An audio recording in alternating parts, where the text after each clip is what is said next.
Okay, we'll start tonight's the City of Olivet's Planning and Community Development Department Design Commission for this today. Today is June 20th, 2024 to order. Thanks everybody for an attendance. It's nice to have a full house without anybody who's arguing against it. So we enjoy it and appreciate that you guys are all here in attendance. Okay. Who's going to call roll? Will you call roll, sir? All right, appreciate it. Sam Wallach, Present. Daniel Rosenberg, Present. Laura Ragsdale, present, and Robert Chagall, Present. and Brian Lewis and Tim Spiegelglass are both absent. Let it also be known that our city council liaison, Councilmember Missy Waldman, or I'm sorry, Mayor Missy Waldman is in attendance via Zoom, as well as our staff liaisons, Carlos Trejo, Olivet's Director of Planning and Community Development Department, Don Doty, Senior Planner, and Jack Carswell, Planning and Zoning Administrator. Let it also be known that Councilmember Sidney Clark is in attendance as well, so appreciate that, as well as our city manager in the back, along with a crowd of people from, as I understand, University of Missouri St. Louis class. So thank you guys for all being in attendance. We appreciate it. Okay. Just to let everybody know, we usually have a time where we just kind of go over the process. With these types of meetings, we follow an agenda type plan, and we go through each of the agenda items one by one. With each agenda item, there'll be a staff report, discussion amongst commission members, as well as having the petitioner come up and further answer any questions, and then also answer questions from commission members. We do also have a time for public comments, and we have two types of public comments. One are general public comments that will be, those are for items that are not on the agenda item, and that will be shortly after we go through these procedures. And then we do have other comments that are related to specific agenda items. So we do ask you if there's are any general comments, either in attendance or via Zoom, to you know, if they're related to a specific agenda item, wait until that agenda item is up and we ask for public comments as well. We do ask for, when people come to the podium, both the petitioners as well as people with public comments, to state their name and address for the record. Usually when you come up to the mics, you can see it's off. There's no light on it. So make sure that you click the light, the talk button on, and I'll turn it on. If you're attending via Zoom, we do ask you to, should be a little icon at the bottom where you can raise your hand, and then we'll typically bring you on as a panelist. By default, the Zoom is the video and the audio are turned off. So to kind of speed things up, please look for those to turn those on, because we do need to have them on, especially the audio, so we can hear what your comments are. All right. Carlos, am I missing anything? No, sir. I think you got everything covered. The only thing I will say, and I did see that I missed, is that we do, just to be respectful of everybody's time and to make sure everybody's opinions are heard, we ask that any public comments be limited to no more than 3 minutes. So, okay. Good. So we'll move on to general public comments. Is there anybody in the audience that has a public comment that they would like to raise? And these are for items that are not on the agenda. Seeing none in the audience, Carlos, you please check these online. Sir, there's nobody online. All right, good. So we will move on to old business, item A, 46 Stony Side Lane. Carlos? Chairman, real quickly, just want to remind the commission of the types of reviews that are conducted for residential properties. And tonight's agenda, we have 2 residential properties that are before you, each for different or various things. Under our code of ordinances, there are 2 reviews that are procedures that go through the commission. One is chapter 425, which is community design, and that's more the aesthetic architectural overview by the commission regarding to design, materials, contents, massing, voids of that nature. The city of Olivet has prepared to put together a manual to assist petitioners, applicants, owners, constructors, developers in terms of what the city is seeking and trying to encourage within each one of these items that are bullet pointed towards the end. Community design review is required for most and if not all petitions that go before the commission. The second type of review that the city conducts or this commission conducts is from Chapter 400, our zoning regulations, which is site plan review under Article Roman numeral 11. Site plan review is when the commission conducts a more thorough review, not just the petition before you, but the impact of that petition to the surrounding properties and the neighborhood. So your scope of review is broadened. You're looking at more at what potential inadvertent or adverse impacts a development would have on its surroundings and also within the site itself.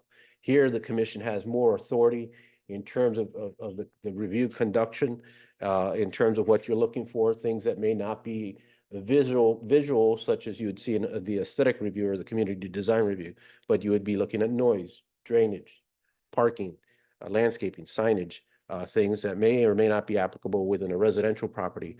But again, the goal here is to make sure that the development within itself, not necessarily within the site just in itself, but around its immediate neighborhood or surrounding or within its environment is compatible and equitable in terms of assessing its impacts around the other properties.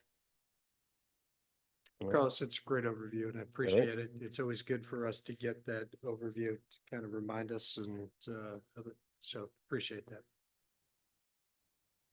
All right, Chairman, as soon as you're set, we're ready. Okay, we'll move on to item A, 46 Stony Side Lane. Jack? Good evening, Commission. So before you today is 46 Stony Side Lane, which has been before the Commission on May 16th of 2024. So today you're looking at a petition for a 213 square foot enclosed seasonal room, 4-season room, as well as a 110 open deck with an attached 4-foot stairway off of the side. Both seasonal enclosures and decks are illustrated by the 7.5 feet above the surrounding ground grade. So this is before the commission because the deck is above that 4 feet limit, which puts it in subject to site plan, community design, and concept stormwater management review. Just so we can make the commission aware, the commission must take action on this item tonight due to us not attending the meeting on July 4th. So why is this here? It's because of the elevated deck by code, which requires that site plan review, as well as there's been known stormwater issues with the site. So for instance, the owner, neighbors, and the city are well aware of the stormwater issues that are surrounding the site as well. You guys know that the site has been before the commission, I want to say 2 other times for the new home as well as the pool. And the stormwater issues were prevalent there as well. This includes that the city has hired a consultant to conduct the analysis of the property grounds and the adjacent neighbors inlet and the micro watershed extending from Old Bottom to the Ladue boundaries. Submission requirements also entailed that there is a disconnect of what was required and what has been brought forward. We're still in the same situation where staff has asked for an adequate site plan. In front of you, you have a packet that contains the 5 different site plans that we've received, as well as the site plan prepared by staff. Communication reach out, we're also asking that whether the owner has reached out to the neighbors in terms of asking how the homeowner is aware of the stormwater concerns, but how is this going to be addressed for the new project, and have the neighbors even been notified of the possibility? From the city, the neighbors have been notified because mailings have gone out within 300 feet of the proposed home for the proposed project. Also, you have some additional information as of August 14th, the property owner submitted the application to construct the swimming pool, and this included the possibility of expanding that detention pit. So we ran into those issues where you can see that 168 square foot deck and staircase that is indicated on the site plan was before you because of the possibility of going into that detention pit that was there. On January 4th of 2024, the petition application for the proposed deck and 4 seasons room was submitted, and the plans provided are dated as 12/14/2023 for the deck and stairway, and January 2nd for the seasonal enclosure. No site plan has been consistent with the minimum submission requirements, and that has not been provided. So staff has not been able to conduct an adequate review of the site plan in terms of community design guidelines. The table in the bottom right depicts it, but they're still consistent with what we talked about at the previous meeting on May 16th, that the massing is good.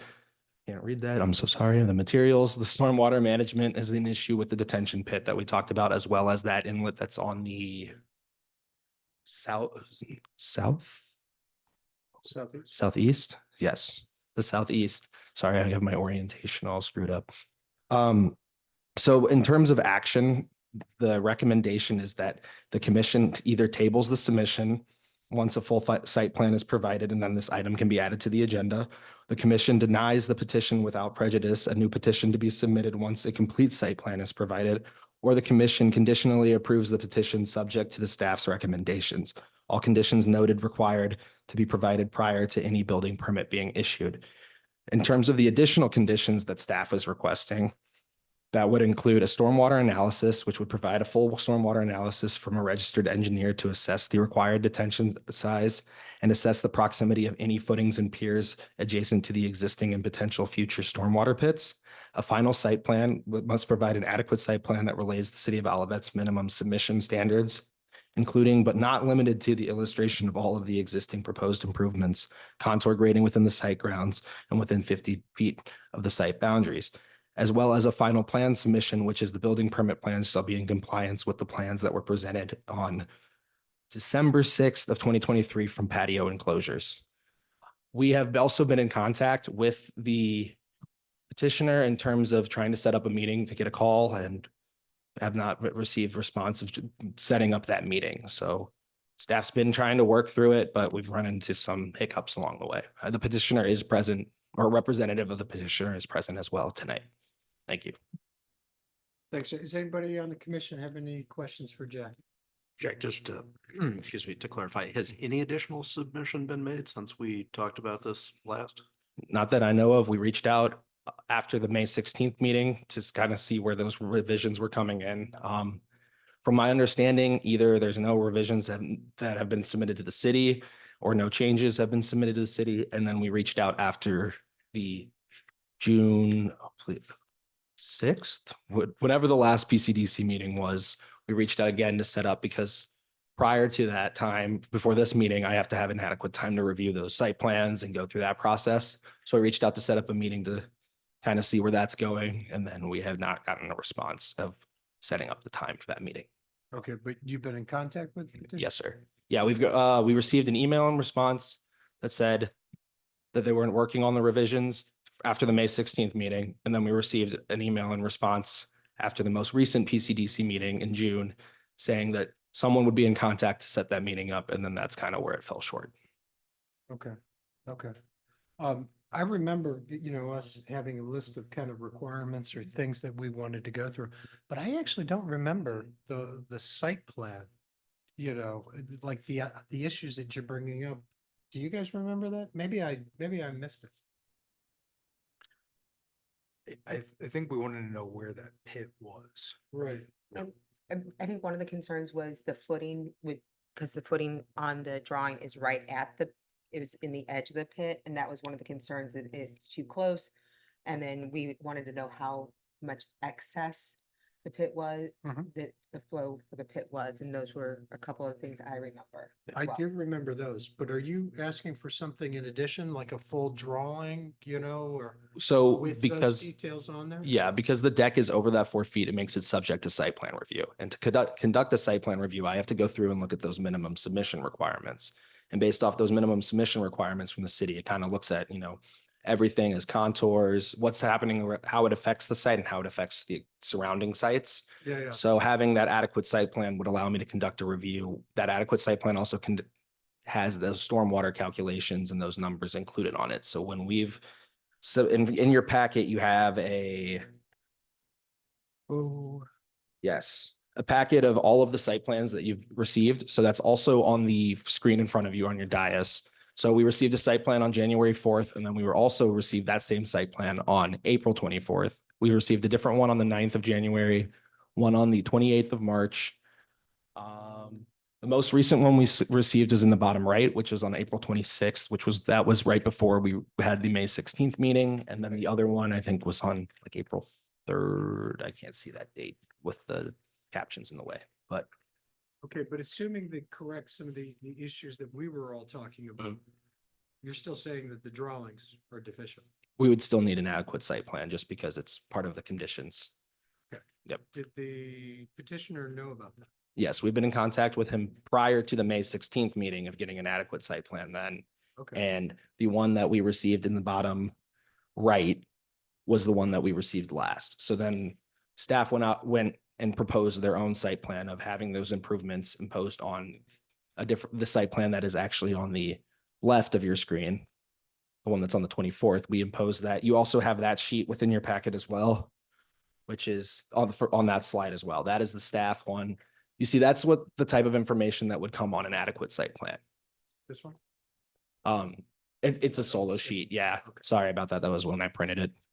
I'll note that it's reflected in the May 16th staff summary, the request for an updated Good, site good. improvement. Okay, perfect. That's what I wanted to make sure. I appreciate it, John. I didn't mean to like dodge that. That's No worries. no We just want worries. clarification. Yeah. Okay, I think now would be good time to hear from the petitioner. Tell us kind of what's happening and where it stands. Remember, yeah, turn the mic.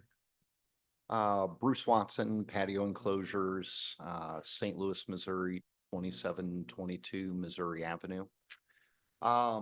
So I guess I thought that they'd already sent it to you guys.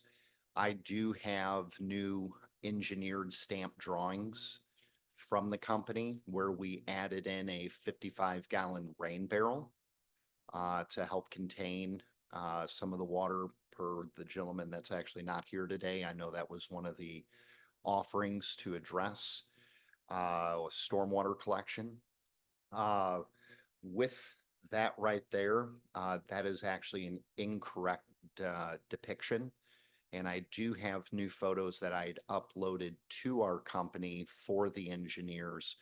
And I do actually have some of the photos with me, but we're at least 3.5, almost 4 foot with the last pier away from the retention pond.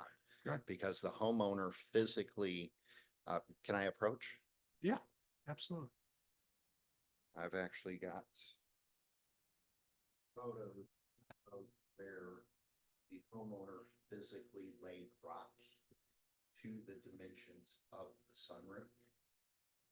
And we took adequate. Hold on, I know what you're gonna say. Microphone. There's no microphone, sir. Oh, that's fair.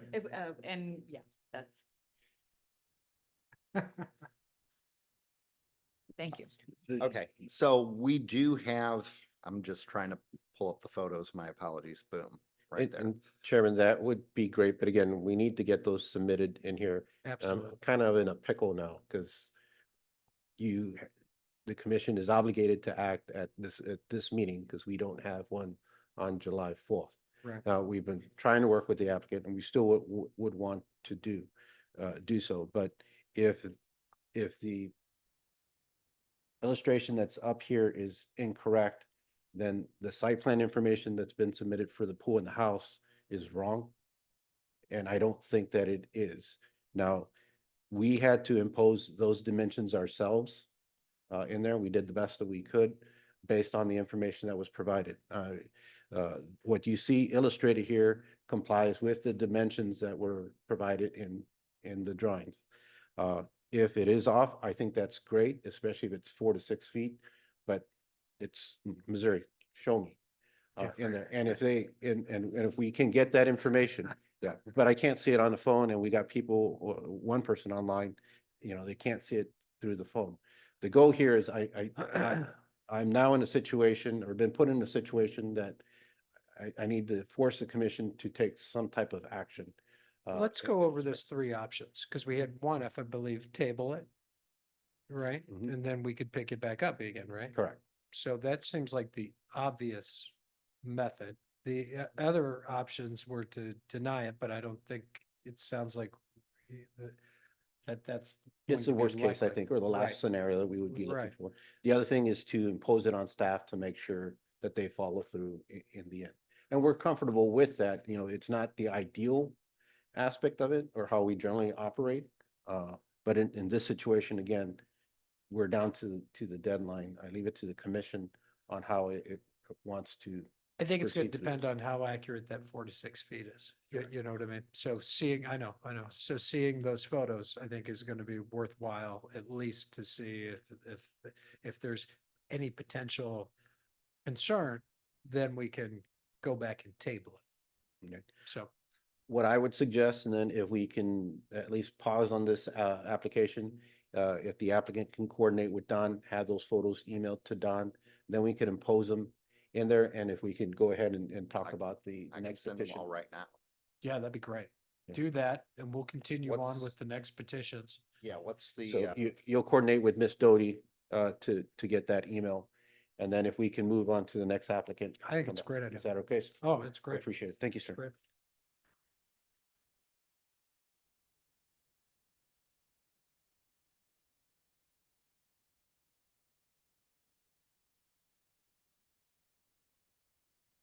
Okay, I'm gonna wait till Dawn's done, before we start the next one.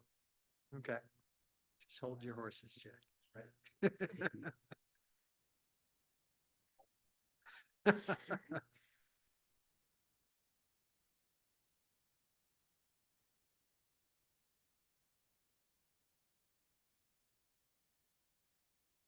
Yeah.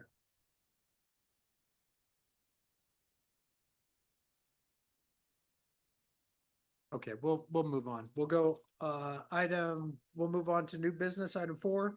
Item A is 9235 Castle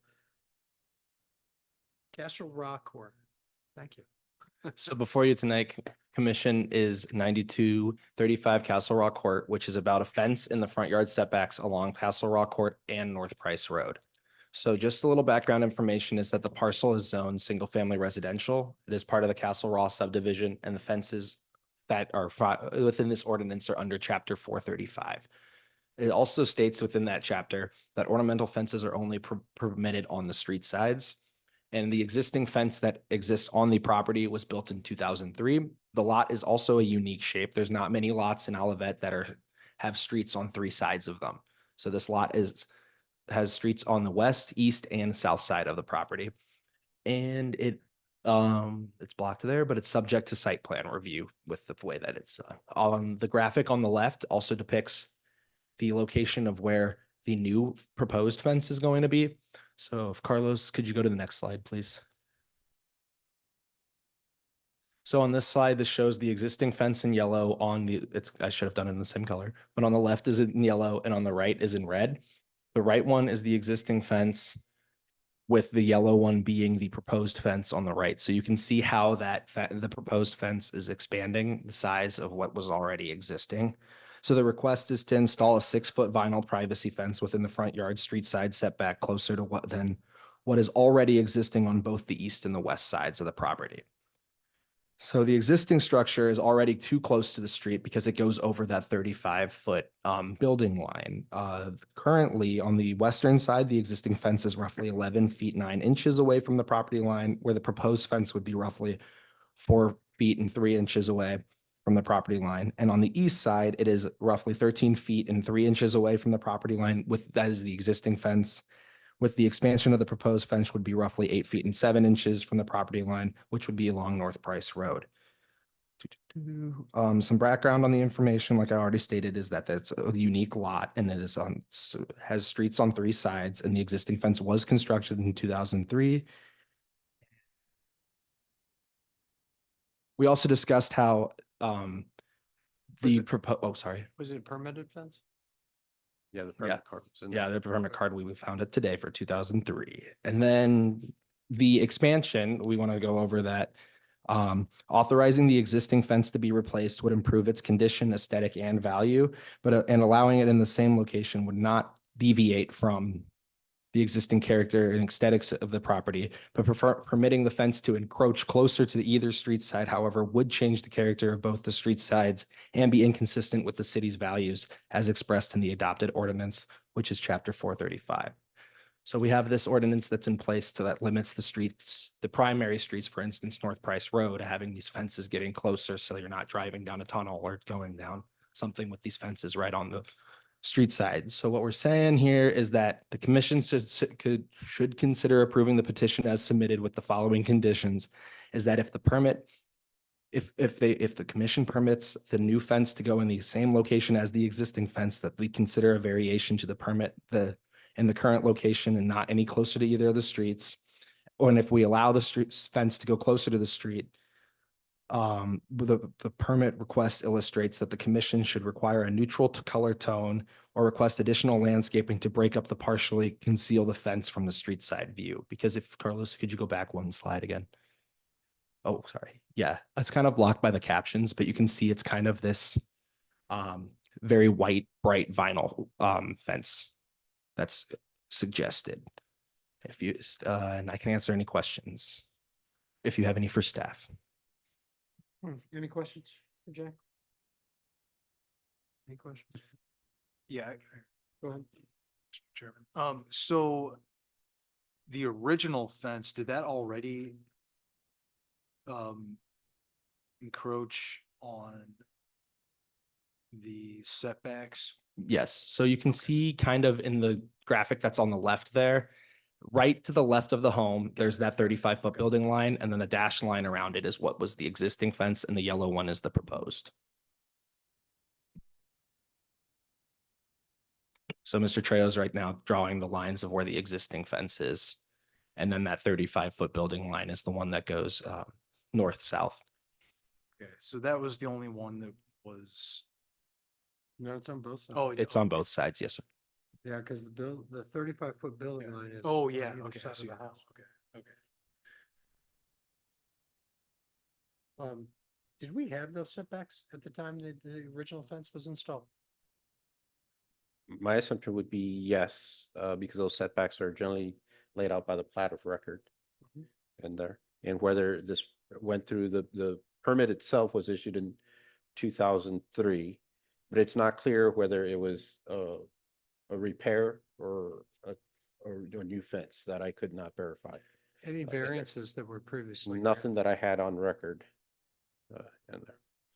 The chapter 435 was adopted back in 1996, specifically because of a fence that got put up across the street. And the community pushed back on the authorization or allowing those fences by the street. Mhm. Now that one is like right on the sidewalk, though. There's a difference. Right, right. Okay, Jack, thanks. The petitioner is also Yeah, present. yeah, so, we'll bring on the petitioner right now.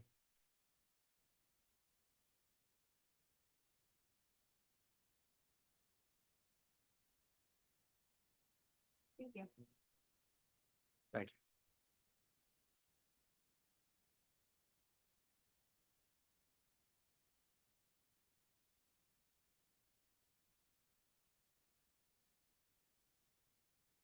Commission, thank you. My name is Kevin Lansing. I am the owner of 9235 Castle Rag Court.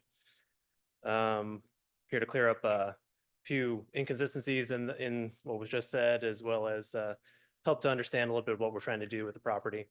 I come before the commission to appeal permit P2024-0298 from May 24th, 2024. I recognize that the permit application that you have before you could have been more detailed, and I'd like to present to you with the detail which I believe should be sufficient to allow you to grant the permit. I could also come before you to shore up any deficiencies in the application permit to build a combination ornamental and vinyl fence on my property at 9235 Castle Rag Court. The permit, you have it for you, can be found also in Appendix B of the report. One thing to clear up from what was just said, it is not a vinyl fence all the way around. We are trying to keep with the aesthetics of the neighborhood and the surrounding properties. The vinyl fence will not be on the west side. That'll actually be opened up for the first time in 48 years if this permit is granted. One point of clarification, that 2003 date is likely a repair.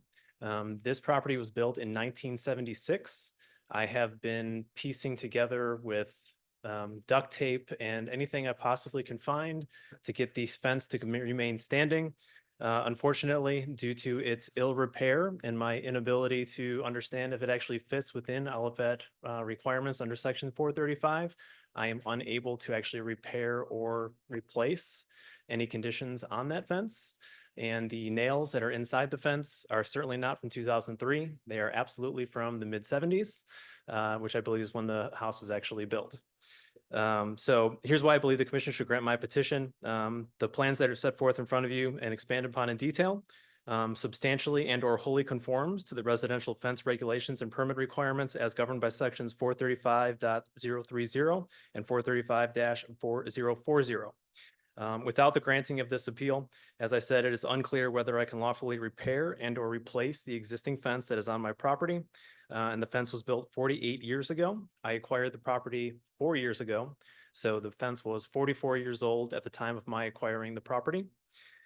It was a condition of sale that I was hoping to repair the fence at that time. I applied a permit without doing a lot of due diligence. And unfortunately, a permit was denied for a 6-foot vinyl fence all the way around to replace it, which the commission had good cause for denial at that time. The inability to maintain and repair the fence, which I believe is an eyesore to the community and the neighborhood, is a significant hardship, and the fence does not conform with the surrounding neighborhood norms. In accordance with the appeal procedure, the strict application of the zoning ordinance would deprive my ability as the owner of reasonable use of this property. The fence that I am talking about, you can find on page 2 and 4 of the report that I have in front of you. You can see the fence is in ill repair.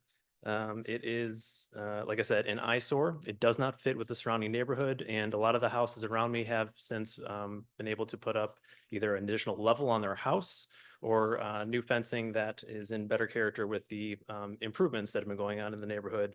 In addition, the commission did grant a permit for the house across the street for a vinyl fence along Price Road, which would be exactly, or if not substantially similar to the fence that I propose before you today. I've separated the petition in front of the commission into 2 parts: the ornamental fence to the west and the vinyl fence to the north and east. Both designs set forward substantially and or wholly conform to sections 435.030 and 435-4040 respectively. I have on page 5 an example of the fence that I'd like to install on the west side, which is the ornamental fence. According to the regulations, you need approximately 50% open space. This fence is actually 75 to 80% open space. So essentially it's just, I mean, you can see all the way through almost all the way to Price Road. If you were to open this up, and it'd be the first time the property would be open in 48 years to actually have that much open space. Right now, the property has drainage issues in one area where the fence is. It just collects water, which is a hazard for bugs and things like that. And I've had to have mosquito squad come out multiple times a month to deal with that issue, especially over the course of the last couple months. On page 17, you will see an example of the fence that is actually across the street, the one that I spoke about earlier. This was just built earlier in the spring. That kind of tan type fence is along Price Road.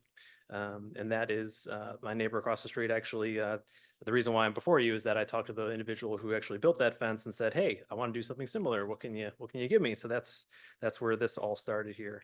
In the time that remains, and I know that time is of the essence here, I just want to walk you through the report real quick and provide some other examples in the neighborhood, as well as to show you some of the improvements I'd like to implement to help beautify my property and to make Olivet an even more appealing place to live and invest in. And I'm confident by the end of the time here that you'll have enough evidence to conclude that the granting of the permit is fair and reasonable. And my hope is that by providing you this detail today, it will make it an easy decision. I'm happy to answer any questions before I get into it. I can go through this pretty quickly if you'd like. Yeah, if you can go through it, that'd be great. Sure. So on page 6 here, you'll notice that I've separated into 2 sections. So I know they had some issues just kind of pointing out where the actual fence is. So if you notice on the left-hand side, where the end of my house goes, you make a straight line back. There's a post in the back that runs along the north side there. Starting at that point, what I'd like to do is make that ornamental fence essentially be wide open, whereas right now there's 0% air getting through. It's not open air at all. It's this rotten 48-year-old fence that I can't repair. It would be replaced with an ornamental fence. Now that ornamental fence is actually the exact same fence that is located at 1 Villa Avenue East, which is approximately 350 feet northeast of my property. And if you notice on page 8, they are a corner lot in Olivet. Now, again, reminder that my property is very unique. It is bounded by 3 streets. There's actually only one other property in the entire bounded city of Olivet that is bounded by 3 streets, and it is on a hill. So this is the only flat property that is on 3 streets. So we're kind of on a peninsula of sorts. Something you don't really think about when you're buying a house, but hey, it is what it is. There's not a lot of traffic, obviously, on the court side. There's only 3 neighbors in there, so any improvement to that left side there, there's a lot of open area, and the oak tree that's in front of my house is probably providing more of a detriment and cover than any fence would do. That's for sure. But you see on page 8, that is an example of the fence that I'd like to put up. You can see they have landscaping around it all the way to page 9. And so I'd also like to direct your attention to, in the plan submitted, I also have 1 Stoneleigh Towers, which is just up the street off of Price Road. They actually have I believe it's a 5-foot fence on the side. You'll notice on page 11 with more detail on page 12. Off to the side of their house, that is actually considered a front back as well, according to regulations of 435. And that's just the same character, right? So you have an ornamental black fence with a lot of open space. It doesn't really, it doesn't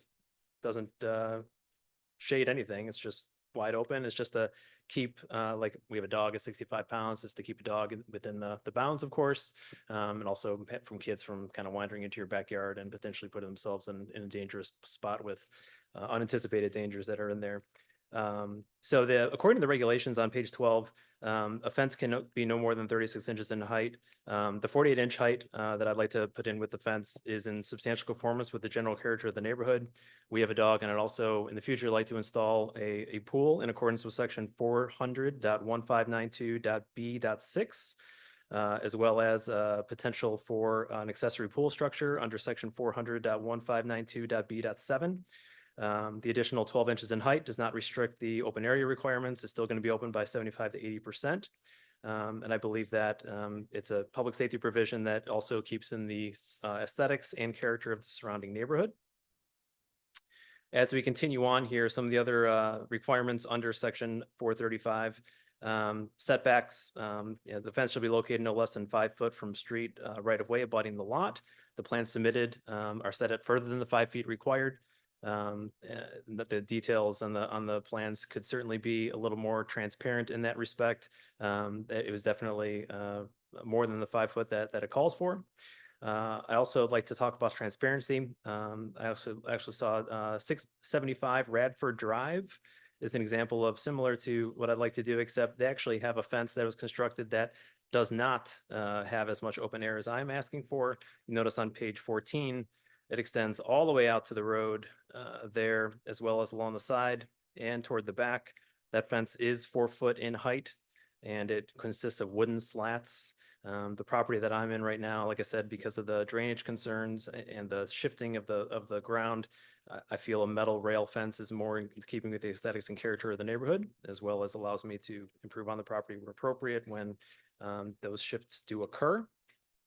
And that is the ornamental fence. Now, quickly on the north and east sides of the property, this is where the vinyl fence would be put up. So the vinyl fence, and we are not certainly in keeping with the aesthetics of the neighborhood. If white is a problem, that's the least of our concerns. We just want to make sure that it looks good. We weren't sure if the tan was nice. We have a gray house. We're not sure if that necessarily fits, but it's something that isn't white and stark white. And also something to keep in mind on that east side on Price, that's actually not against the sidewalk at all. There's actually a hill there. So you're not actually driving through a tunnel. There's actually a series of trees that you can see on page 19. You can see this is actually standing at the southeast corner of the lot. You can look and see where the fence is now. If you weren't squinting to see it, you really wouldn't actually see the fence. There's actually a series of bushes from a neighbor next to me that's actually behind that fence. to the northeast, that is obscuring the road more than this fence does. You can't even, it doesn't even come into play on your range of eyesight as you're driving by. And you can see there is a slope there, and I've had some issues we've had to fill in with rock as a result of some of the drainage that's been going on through there. And on the top of that hill right there, we also have some concerns where I think we need to have some landfill taking place to stop the erosion even further on that hill.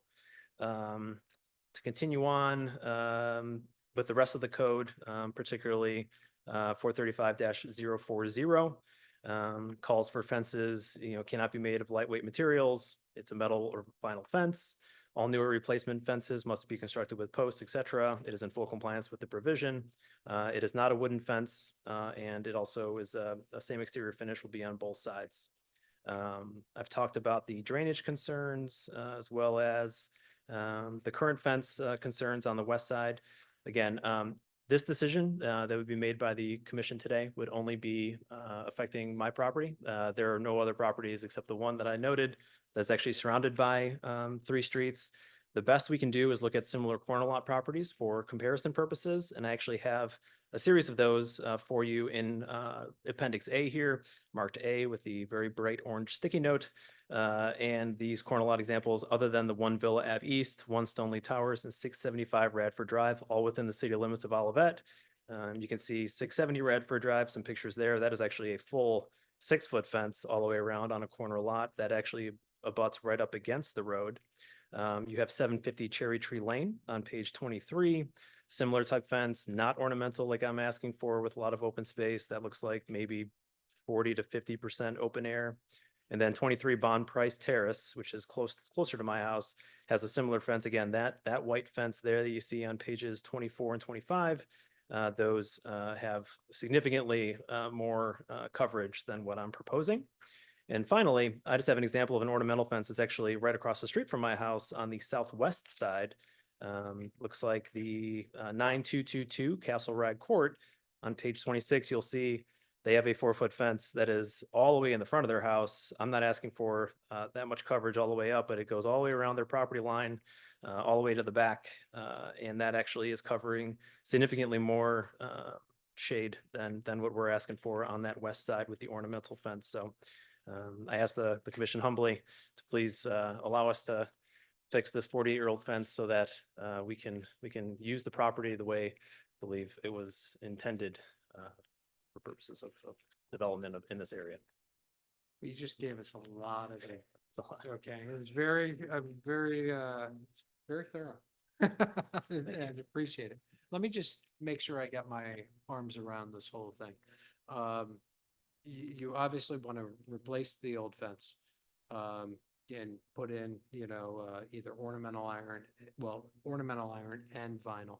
And you're looking to expand it beyond the existing limits.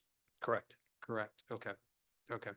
I thought I heard something about putting it on the existing limits. Was that an option or? So Carlos did provide that as an option. Unfortunately, we're not interested in that option because on the west side, there is a lot of wasted space there. And like I said, I'd like to expand that area to further improve on the property. I do not believe there is much opportunity to improve on the property on the structure itself, but I believe the outdoor area can be improved to keep up with the aesthetics as well as the character of the neighborhood. Again, this isn't going to be causing it's only going to open up the space. Moving that fence significantly actually will allow us to keep a tree that is in the backyard. Should we go ahead with a pool, we have a properly permitted electrical kind of a pool house, so to speak, in the garage, waiting for that pool to go in whenever that happens. And so being able to keep the one tree that we have in the backyard without having to take it out would be tremendous for the aesthetics of the property as well as the appeal of the neighborhood. And I'm sure with the pool, you're going to go through the permitting process as well. And Yes, like I everything said, that, it would just be to make all sure. everything in conformance with section 400, which I believe governs the pools and as well as accessory structures. Yeah. And if we need to put the pool behind the house, that's okay too. But just having some space back there so our dog can run around and do his business and those kinds of things would be tremendous for us instead of just having it all concrete, that kind of thing. Yeah. And it's 65 pounds, so pretty. 65-pound dog. Yeah. Yep. He's we call her, he's an Aldi Golden. Everyone thinks he's a golden and he has no golden in him at all. So. Any other commission members have any questions? Yeah, so where is the vinyl and where is the ornamental? Is Yep. it- So if you actually, if you turn to page 16, there's an example of where the vinyl will be. So I tried to discern the two. The ornamental would be everything to the west of the 35-foot building line that meets up with the house on the west side. So it's essentially, you're enclosing, obviously, the north side where there's a neighbor right there, all the way to Price and then down to where the chimney is on the house. So it's on the east side. Yep, right there. Carlos is doing a great job right there. And then on the screen there, the ornamental would be where it's wide open. So, our neighbors would be able to see everything going on in the backyard, but that I think it keeps as the aesthetics of the neighborhood and does open it up significantly because right now there is no opening at all. It's just a very old broken down fence, as you can see on pages 2 and 4, I think, page 4.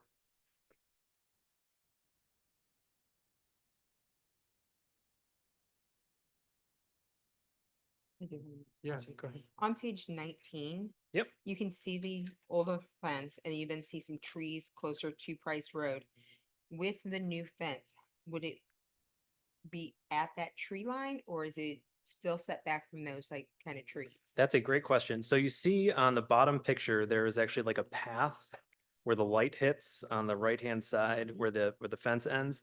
That's actually just, like I said, it's the erosion and so the fence would actually only be extended to where the hill kind of stops. So it's only to the top of the hill. So what I'm basically trying to do is maximizing that flat space. And the reason why I bought the property was because it was one of the best properties that had like a lot of flat land. We don't have a lot of flat land in Olivet, obviously, from what I've at least in my price range. And so I was just trying to, expand it a little bit, just to get a little more space and hopefully put, maybe a small shed or something in there for storage and those kinds of things in that area. So it's kind of shielded from, neighbors looking in and kind of hidden behind the house, so to speak.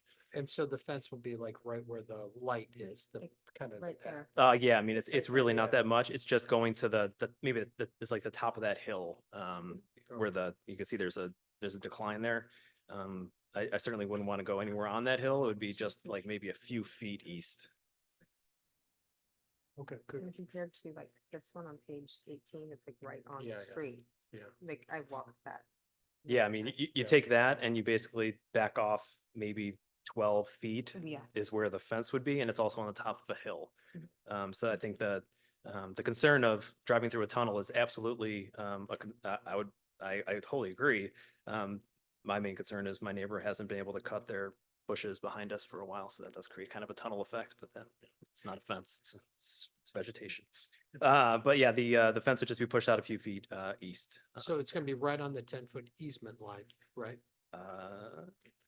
See. Actually, well, so it's actually not. It's actually going to be like more west of that. It's actually going to be closer to the house. I'm not sure where the 8-foot came in. It's actually much further than that. The 10-foot easement is actually on the hill. There's an ample amount of space between what you see on page 19 and Price Road. So it's well within that easement. Okay, okay. And Carlos, do you know how far from the road that would be? Because sometimes the property line, there's still some additional. Price Road is pretty narrow. The sidewalk is probably right at the property line, is gonna be my best guess. Okay, but- And their Price Road is one of our most narrow streets.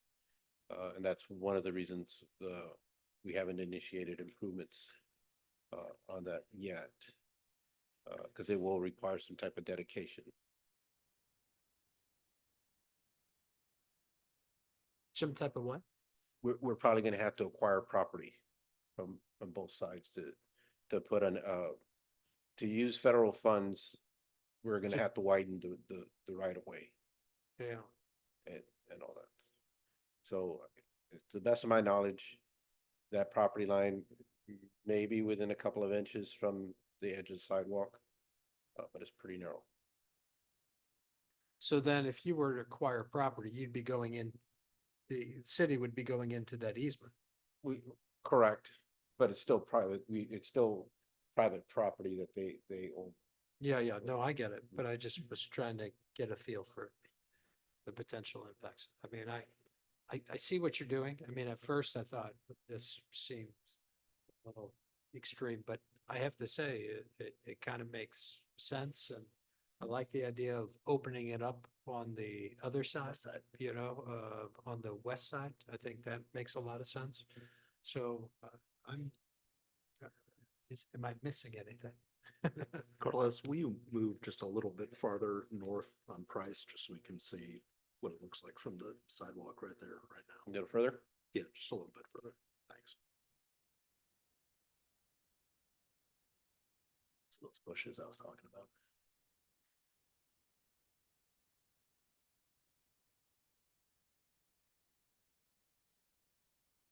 Does the neighbor to the north have a fence? No, sir. And it looks like this was taken before the neighbor across the street put up their vinyl fence, which is along Price, which if you ran a straight line, it essentially would be very close lining up to where the fence would be on my property. How many feet to the east will the new fence be from the existing? How many feet? It would be approximately 3 feet, I believe. I mean, it's small. Like I said, it's only going from, if you go down a little more south, Carlos there, it's actually only moving, like I said, to the top of that hill. So I mean, it's almost imperceptible from that angle. Yeah, I'm not moving it anywhere closer. Obviously, it's not even going to be anywhere close to those trees, of course. I mean, you still have like 3 or 4, maybe 5 feet actually from that tree to where the fence would be. Which tree? Probably more. Any of those trees are actually in a straight line.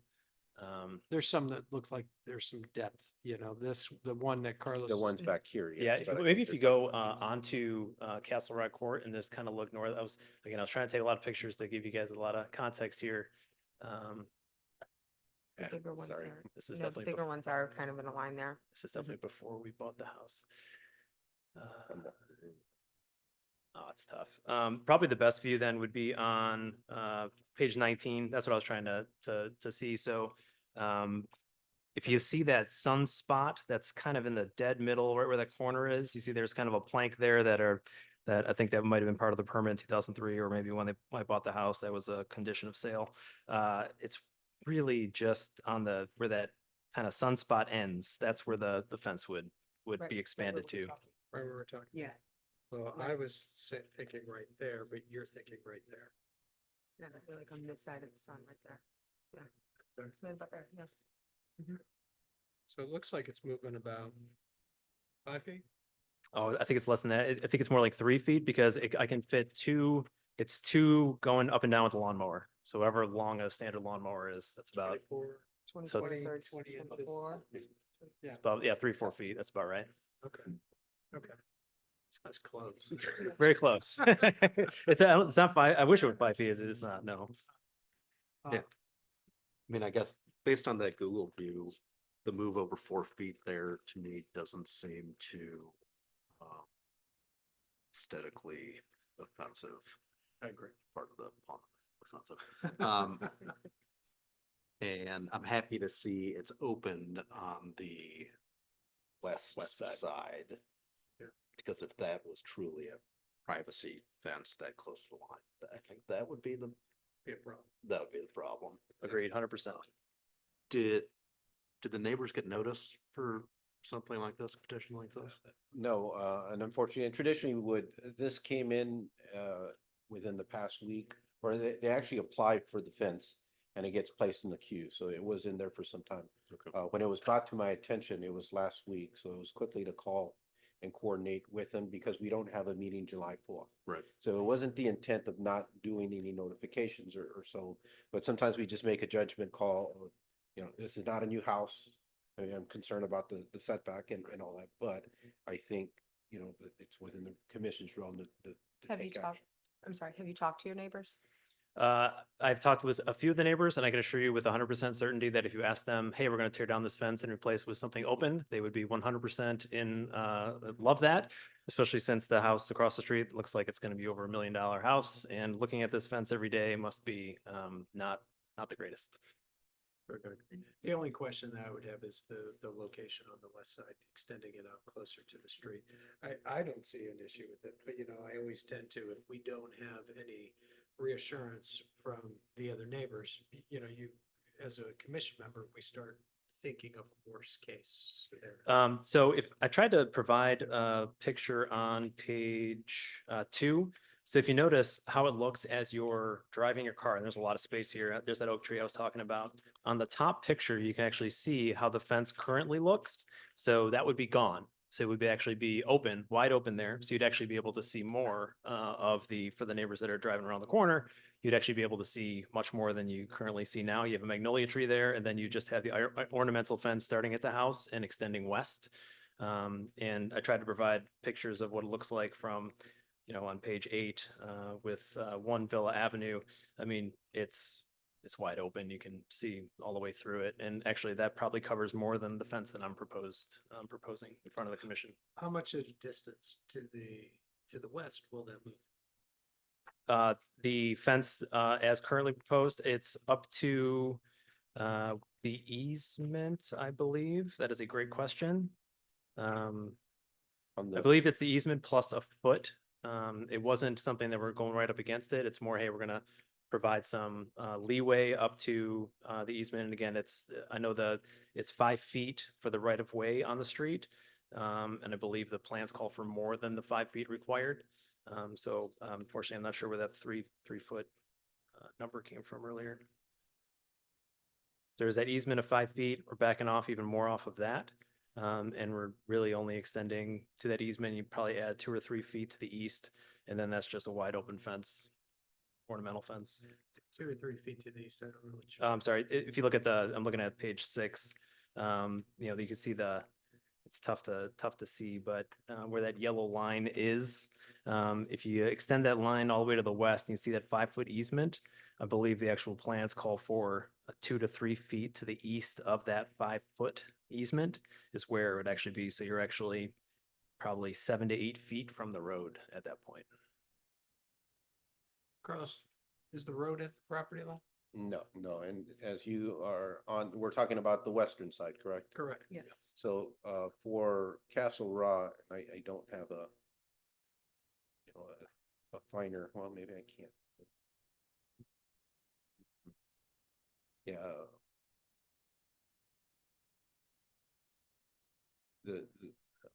Trying to get the road's probably somewhere in here. In this area here. Okay. And that's because on Castle Raw, I have a larger, an adequate right of way along this area. Sorry, I can't draw on this.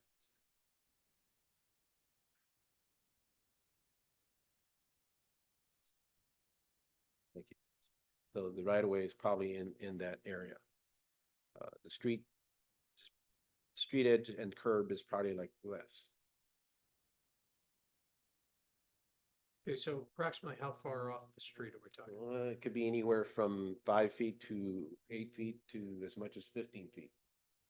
Well, no, I guess where the fence is gonna be. We know. Oh, yeah, based on and this is going on the plans that were submitted for the building permit. There was from this corner here to this edge was gonna be 44 feet. In there. Right now, just looking at this survey, these are generally at 8-foot increments. So this would go out to 32 feet, then you'll go out an additional 12 feet outward to get to that 44. And that's in Appendix B as well, the second last page in the packet.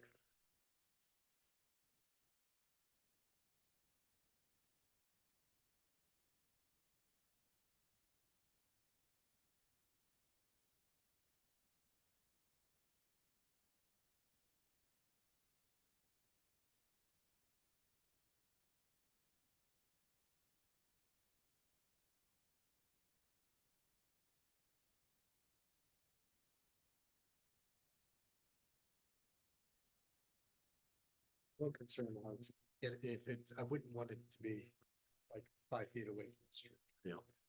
You know, So just to be clear, that the easement is actually 5 feet away from the street. We are not going up to the easement. We are significantly backing off that easement. We want to make sure. What do you mean? I believe it's anywhere from 8 to 12 feet from the street, which I believe would be approximately 3 to 5 feet from the easement itself, where that corner hits. There's a fire hydrant, I believe, where that black spot is. So we don't want to get anywhere close to that. Can you go back to the Google map one? So we could see it, the road.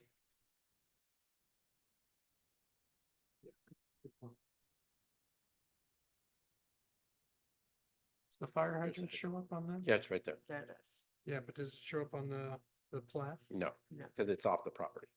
Okay. So, okay.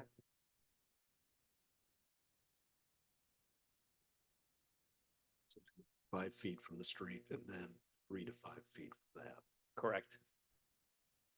So the easement's 5 feet in, so the fire hydrant is on the easement From the curb, and hopefully this helps. and then, From the curb, it varies. It could be as much as 5 feet to 15 feet till you get to your property line. Okay.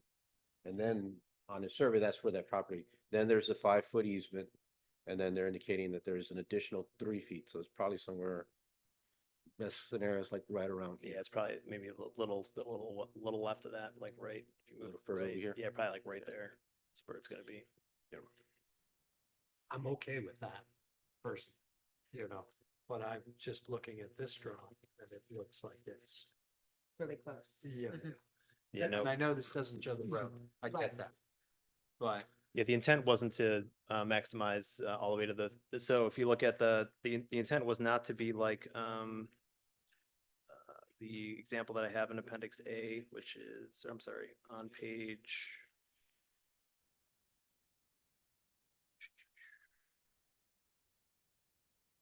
There, a lot of stuff in here, my apologies. The intent wasn't to be like page 15. See how close that is to the road? That was not our intent. I'm not sure, frankly, I'm not sure how that was okay, but it looks like that's sitting right on the easement. That is not the intent of what we're Yeah. trying to do yeah, here. I agree. I agree with that. And I mean, just to recognize the one on page 15. I mean, that's what 85 to 90% sure that that complies with the ornamental requirements. It's not like there was anything special about it. It's opaque. It's exactly 50%, and it's 36 inches, and it's probably plus or minus in there. And that, based on the ordinance, one of our community values, that type of fence is permitted up to the property line. Yeah, so we're asking for actually less than that and more open space. So I don't want Oh. that much coverage. Yeah, yeah, But just to make sure. I appreciate the clarification. But the other thing is, I mean, that is probably 36 inches plus or minus. I'm not, I didn't measured measure it. It's actually between 42 and 48 inches. Okay, so if that was measured, and then that probably did come through a process. In there. Okay. Any other questions or comments? The one thing I think it's important, and we do this for all these fence petitions, it's part of my job. I mean, chapter 35 represents the community's values regarding fences. And one of the issues is that the decision was made by the council that fences along the street side should be ornamental, but it also does provide a process to consider exemptions when necessary. This is a unique lot, no doubt about it. In there, again, there's only a handful of 3-sided lots that are butted by streets on each side in all of that. It's like wide streets, like similar to this one. You may find a couple of flag lots and things like that in there. I wouldn't count them all. So there is a process that is set up for you to evaluate in there. It's not about a hardship as going to the zoning board of adjustments and that there, elimination of viable use of the property or things. That's why they put it before the commission, because ultimately the commission is an aesthetic review board. And it gives you much more latitude as opposed to, submitting evidence and justifying it to, taking of the viable use of the property or undue burden, and all those things. So you have quite a bit of capability. I think this lot warrants, and that's why this variation is set in place. The question becomes truly though, is how much? The existing fence already extends beyond that. And I think, that was there, that's the status quo, I think the commission, without any question, should consider repair and replacement within that position.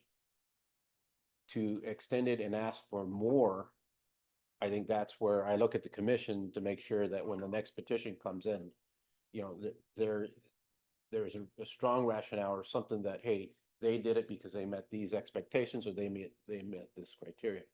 On the west side, I think it's a little bit too much, no offense. I think trying to be in there, but one of the things that they are doing differently than whoever, if this fence went through a process or didn't, is they are doing it in ornamental. It is open and all that. But again, you bought a three-sided property and you're trying to create an interior lot that's a really nice backyard in there, and that's well within your right, but I think we gotta look at it from what's within the streets. But we're showing you those other views where they were building it, you know, the Mhm. ornamental one, 5 feet, Correct. you know, up to the property line, you know. So looking at, you know, limiting the height to 48 inches, requiring the opaqueness, you know, or the ornamental, and there could have been a whole bunch of different variations or just another solid fence in there. So I need to make sure that the commission ties to that. Well, in I there, think but- too, as discussions that we've had, if it was a solid fence, there's no way we would. Agreed. Again, we're not setting precedent here, and I appreciate Carlos's input. We are actually trying to open up the property as much as we can, while also increasing the viable space so that we can both keep greenery on the property as well as make it fit the surrounding neighborhood and the improvements that other folks have done to our surrounding area. So I don't think it's much to extend much when, especially when we're opening it up far more than our neighbors have, and other, again, we're not setting any precedent here. It is a unique property. There's only one property in all of that has bounded by, on three sides by streets, and they're on a hill. It's not viable to actually have a fence on that because it's just so steep. Again, we're not setting precedent here. Right. It's just opening up the space.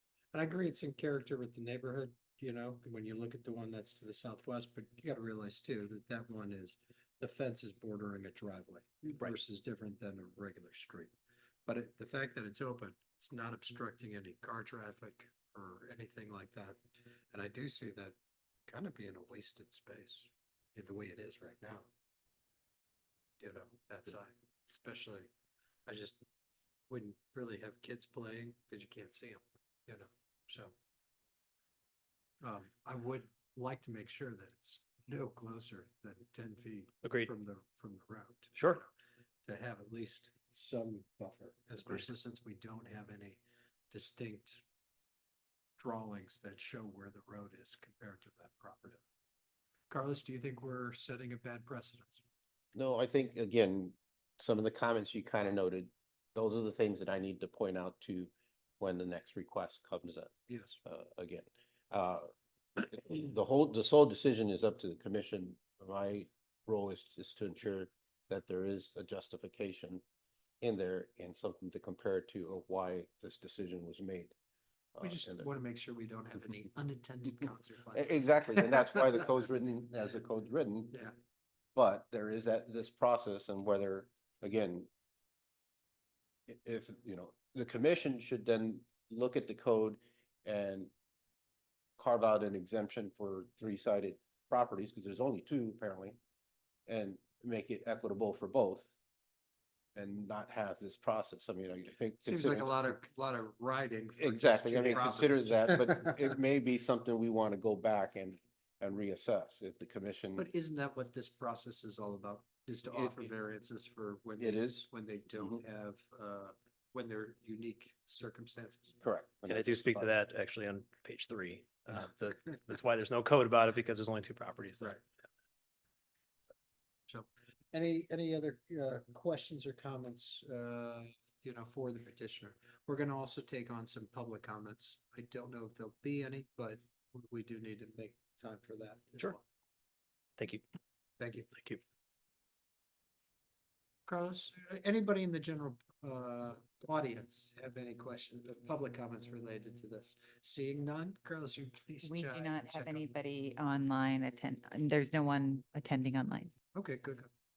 And there, Carlos, you didn't receive any emails or No, any? no, and again, we tried to expedite it. I think we made a decision, you know, the code does say for like significant improvements, I don't feel that the fence, and it also falls in under its own chapter, is required to meet that criteria. We do it out as a courtesy.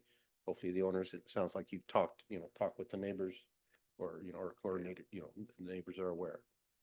And there, it's always good to reach out, but in terms of having, again, difference between a fence versus an addition or something significant that's going to create, grading changes that has an adverse impact.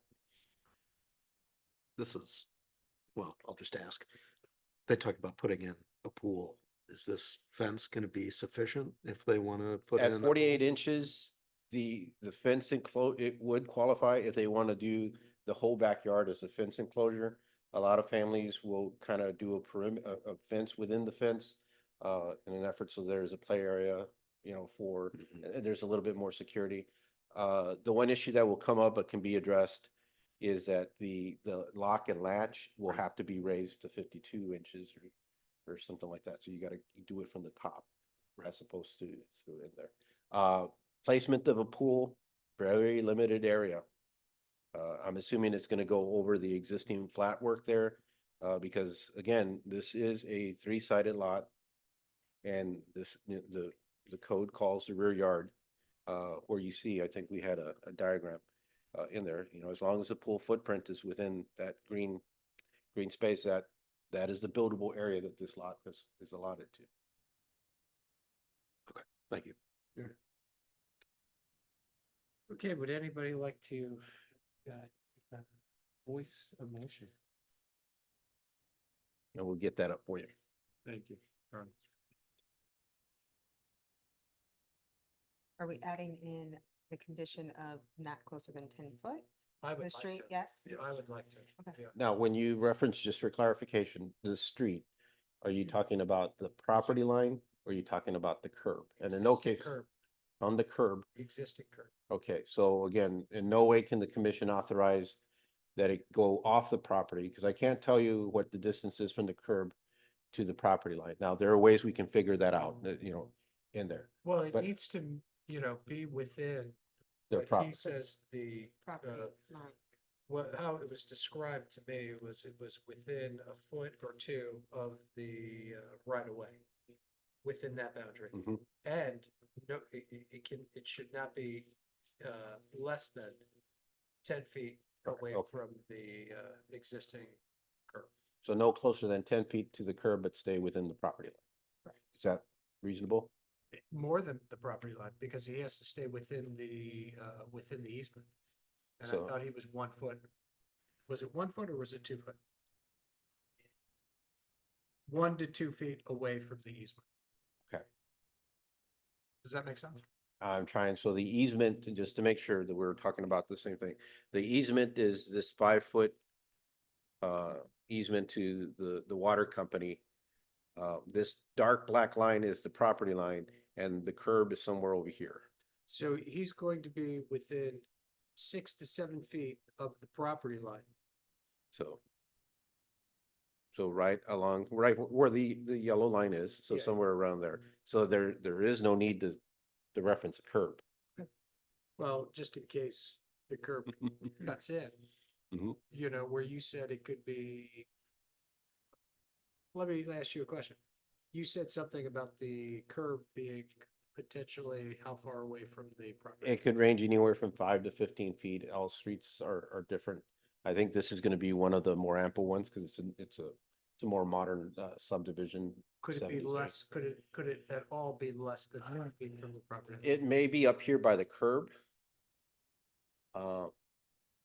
and I there- just want to make sure that if it is less, that it's at least 10 feet away from the existing curb.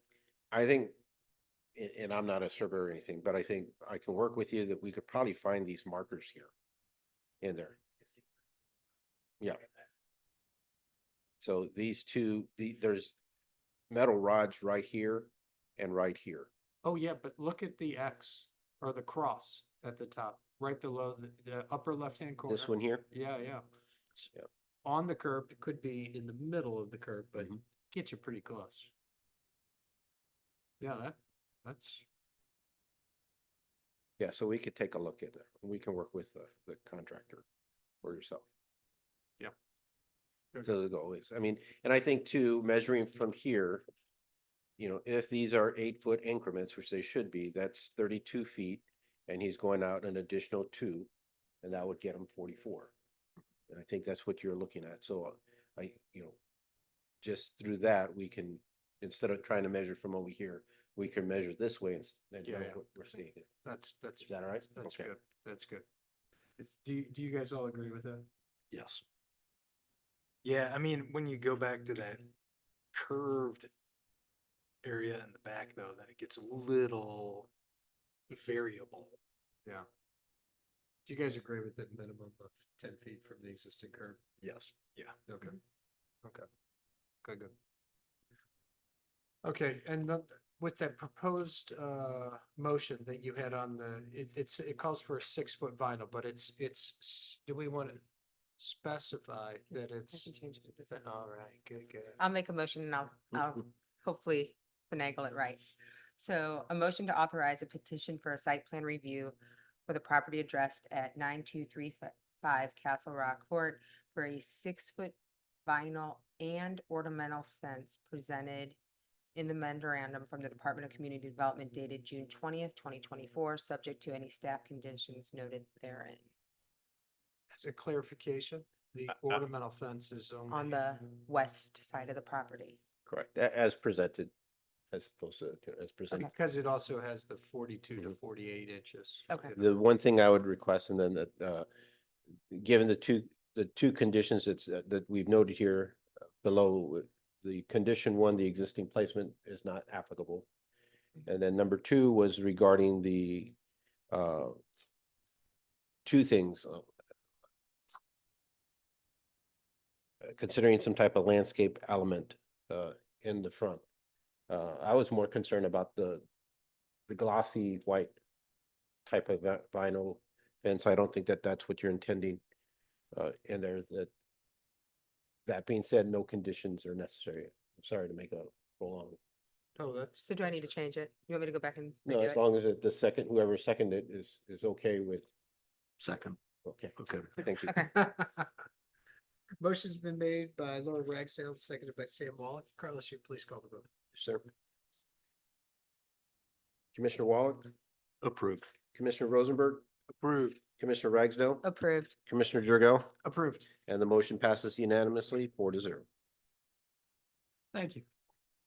Okay, so now we'll go back to old business, item A 46 Stony Side Lane. Sorry it took so long. All right. So bear with me here and I'll pull those up.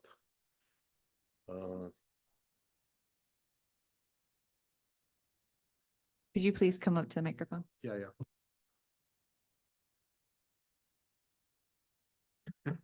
Hi, Jack.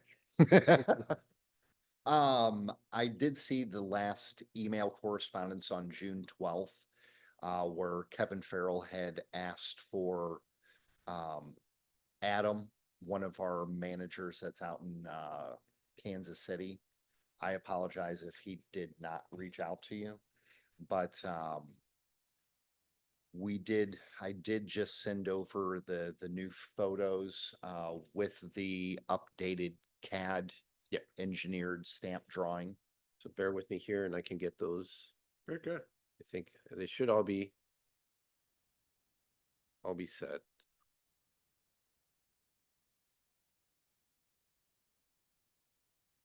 There should be Okay, pictures. so of- these are the new CAD drawings. Were there any changes into the dimensions? It's still 204 by, so all this is the same as the previous. Okay, Correct, just to because make sure. once we went out and remeasured and were Right. able to clarify how far away we were from the actual retention. So in On- paper, one second, in paper here, from community design review staff, we really didn't have any concerns. You saw Jack's box in there with the aesthetic or the exterior looking aspect in it. But as you impose this on a site plan, then that's where oops. And my That's more- apologies, I wasn't trying to critique necessarily the site plan. It was just the placement of the retention pond in the site plan, it just had it a little closer than what it actually truly is in real life. So now we go to the photos, because I'm assuming that's what you're gonna be focusing on, and they're now, they're all open, so I don't know if they're in a specific order, but just let me know. There should be more of a side angle where, perfect, right there. So literally exactly where all of the rock is exactly where the technical build is occurring, is within the confines of that gravel. And you can see where Josh is actually measuring off of the line of the gravel to where the retention pond heads are. Is that the outlet of the retention? Mhm. Yeah, because there's like two or three of those almost in a line where he's standing.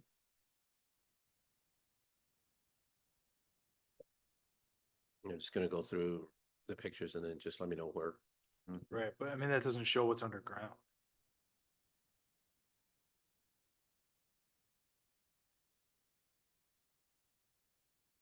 That's full set. There should have been. Well, I guess when you ask about what's underground, could you elaborate on The specifically? gravel pit. Hmm.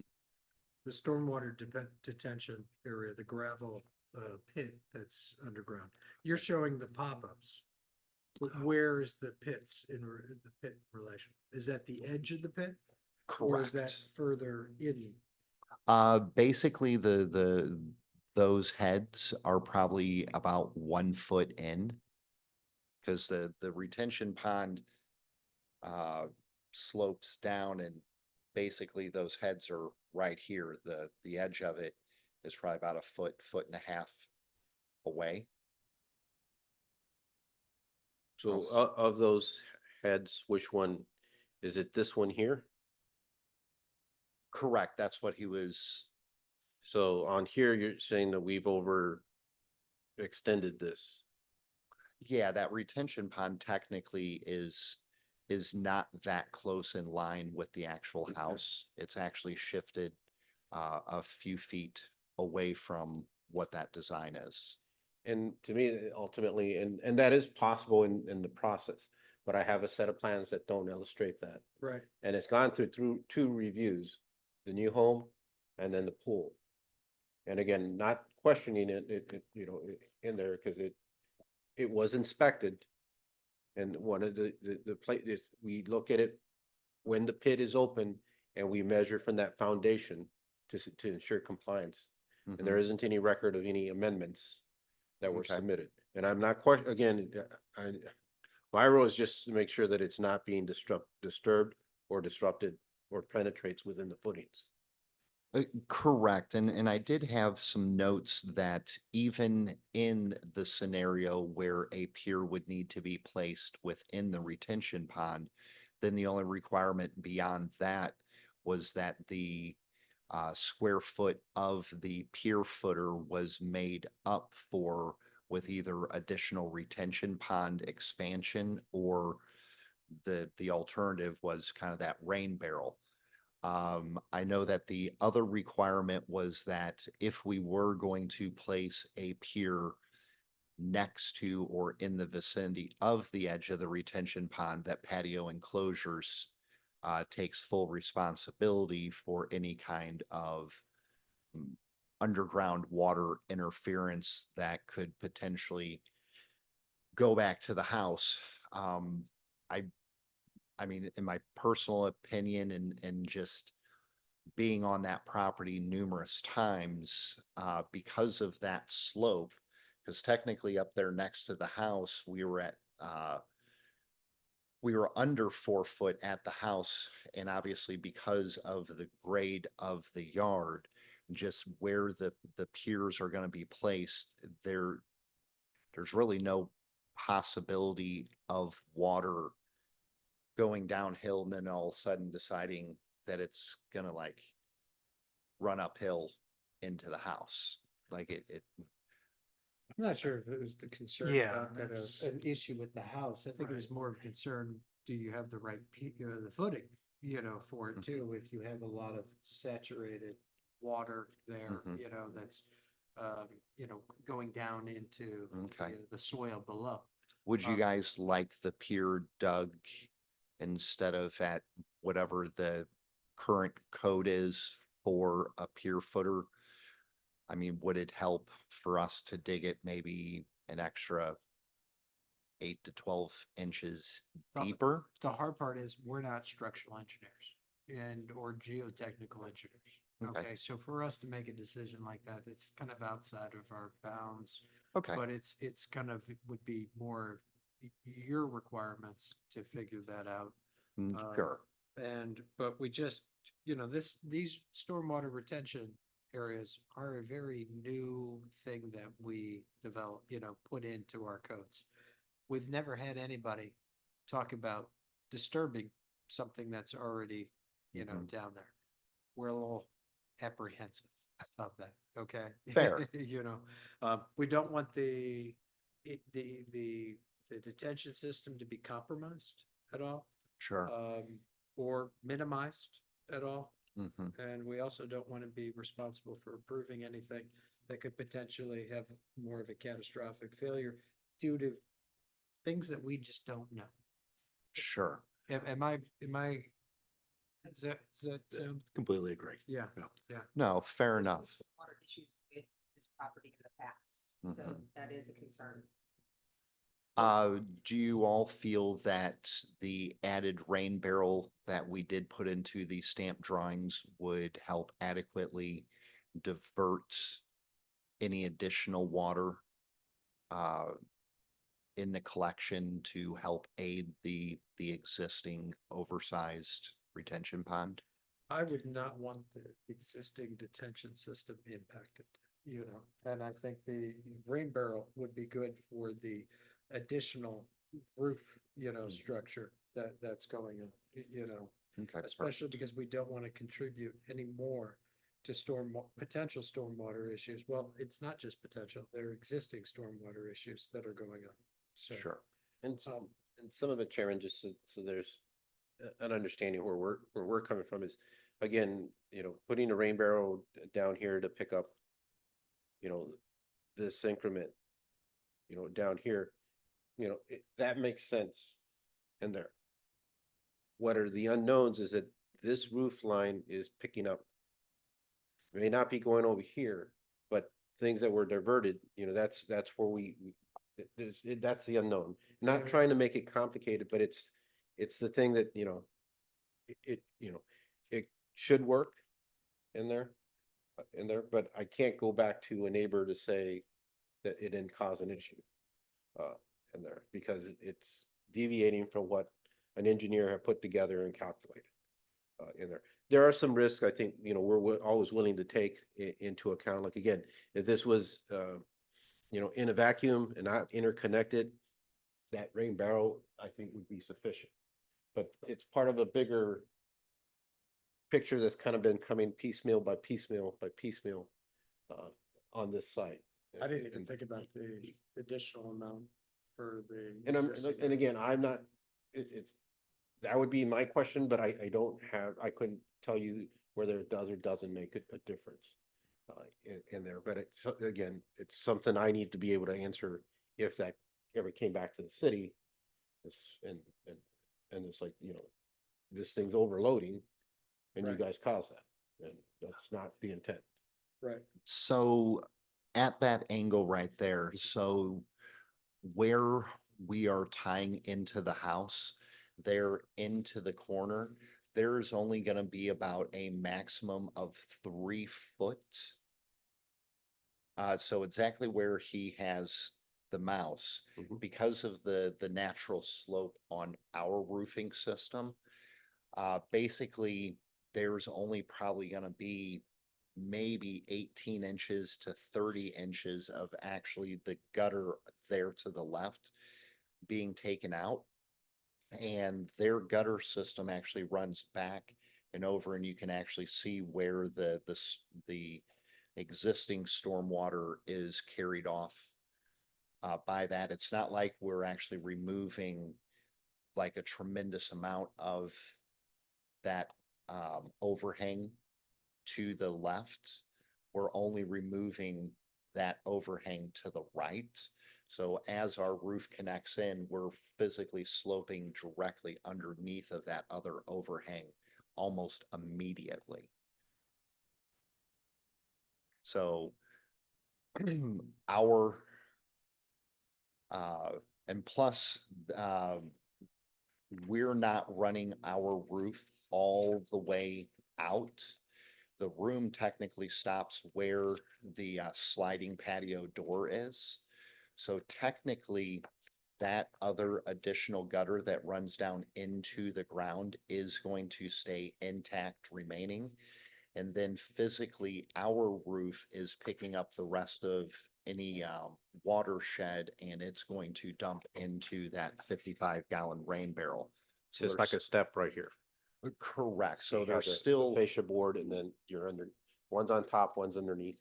Correct. So there's still going to be adequate water dispersion in between the three different gutter systems because we're still maintaining the one on the left, the one on the right stays, and then physically we will have that rain barrel collecting anything additional from our roof. But a lot more from the existing roof is gonna come onto your roof.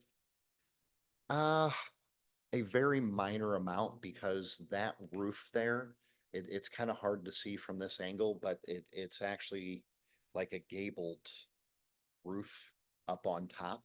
Carlos, can you maybe show an aerial? Okay.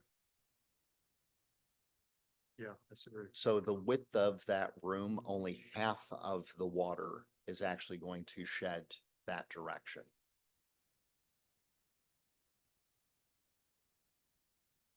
So here's that fascia board of Mhm. that lower level, but it's meshing right here, correct? Correct. So this is. Because that's the official house wall. Anytime anytime we build a sunroom, we are always physically tying into the house wall for for maximum support, snow loads, wind load, ice. Differential movement to prevent differential movement. And correct, we don't attach to overhangs. So this detail right here, I would assume, is coming down, but in actuality, there's a gutter here and this is lower. Correct. So the gutter's being removed, so whatever would have gone into that gutter is now going onto your roof. Correct. Plus, from the other side, you're also picking up the existing roof onto. Maybe 18 inches. Because see where Carlos has his marker over there to that side.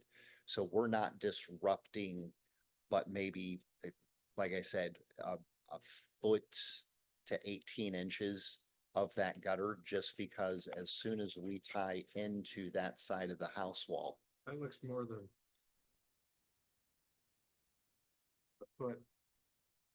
I mean, that looks like more than half the addition. With the slope of the roof, I mean, how far does it look like it's showing that? From here to here, Because it's 12 foot out. 3 of 7. And basically up in the upper left-hand corner where that small rectangle box is, where the house actually naturally bumps out a little bit. Whenever we took our measurements, it seemed like it was only going to notch out basically where that rectangle is before we were below the gutter enough for our roof to fully connect into the house wall. See if you could take a look at that and tell me what I'm missing. Maybe go back to the podium so Dawn doesn't yell at us.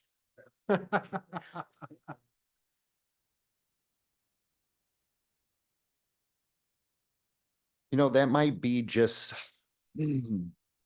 because of the way the CAD or engineering program that we use. You It, see what I'm looking at though? I- Doesn't I it look do. like Right, so that technically, that gutter should be running back even a little bit further. Because of the slope and the pitch. I mean, yes, we are gonna pick up a little bit off of that subsequent other roof. It just didn't seem like it was gonna be an excessive amount.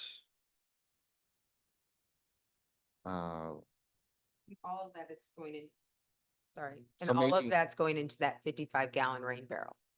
correct. And then where does it go?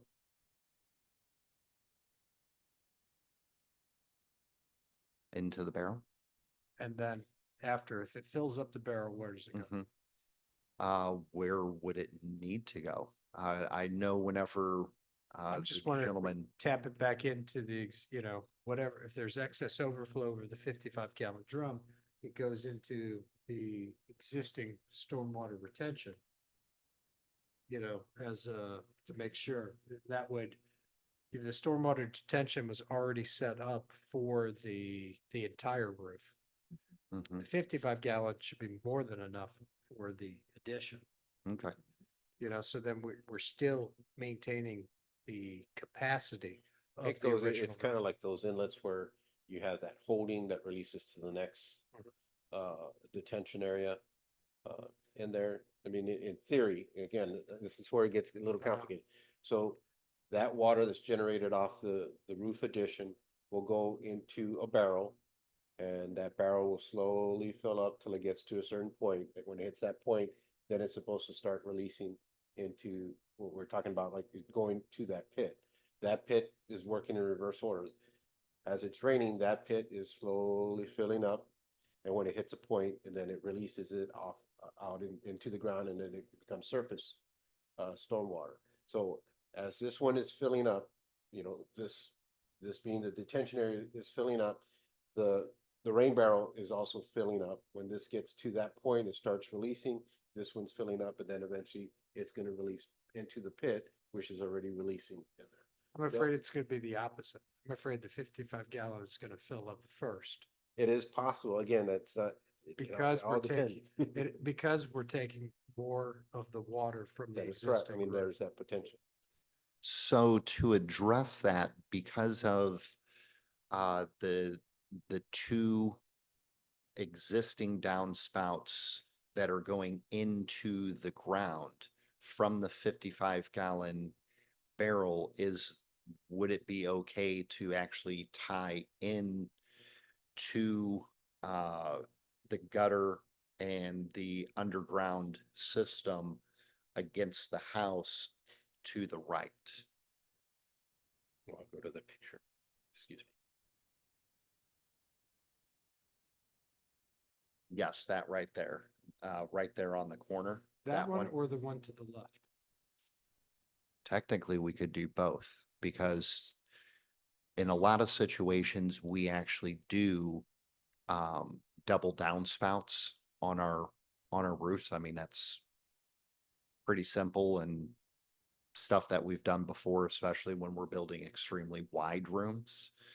We capitulate water going down on both sides, especially when we know that we are handling, if it was a flat roof and we're building like a 30-foot wide sunroom and we're taking on all that water from the home because we've removed their gutter. A lot of times what we'll traditionally do is upgrade to a 6-inch gutter with double downspouts, and then however the homeowner wants it run into their yard. In this situation, we potentially could put an extra downspout up against the house wall and have it run down to the bottom and come over here and tie into this drain on the left. And it's going to be super easy for us because of the placement of the rain barrel to tap into the top of the rain barrel and run a pipe over into the other one. So that way it's coming down and being forced out on both sides. I think that's fair. Would you do another rain barrel, one rain barrel on each downspout? Sure. That would easily cover. I'd be fine with that, and I like the idea of tapping into the existing drains rather than creating new taps into that existing system. Less disturbance, you know. Okay. So double rain barrels? Okay, And then tap into the, yes, okay, the existing downspouts. fair Carlos, enough. you don't, do you see any issues with that? Again, not preferred, but it does make sense. I mean, in theory, you are providing two additional sponge areas to hold off that water as it percolates into that system. And there, once, the whole intent of that system is we hope that that rain is just 20 minutes. And after 20 minutes, it's gone, and this is kind of held back that drench, and then starts to release it after the storm's gone. So that way, after that drench of water's gone through, then this kind of starts going out afterwards, so people aren't inundated all at once. Hence So the this dam kind of, again, detention. creates those two for, in there. It's not ideal. I mean, it's not engineered, and this is a unique lot. I'll keep stressing that, the situation in there, but I think it's reasonable in there, but Okay, let's get back to your footing. And Okay. making sure that doesn't disturb it. Last time, I remember us talking about potential using a probe to kind of find out where that gravel pit was. Has that been done? Correct. That's what we were doing here. So did he push the gravel in to find like how far from the pop-ups the gravel pit is? Yeah, so basically where he's standing here, and you know what, I might actually have, I'll see if I can find the photo here. Because I do believe that had been sent to me. Let me see if I can send that to you guys. What are those flags? The flags were the markers for the gravel. What gravel? That, it's right here. Put down. Okay, Then good. there's Rock. another one on. the Sorry. right. Just the making rock. sure it's not the gravel pit that we're talking. Right. No. Well, there's another flag. Go back to that other photo. Those flags were placed there by the That- landscaper. So what's that other flag for?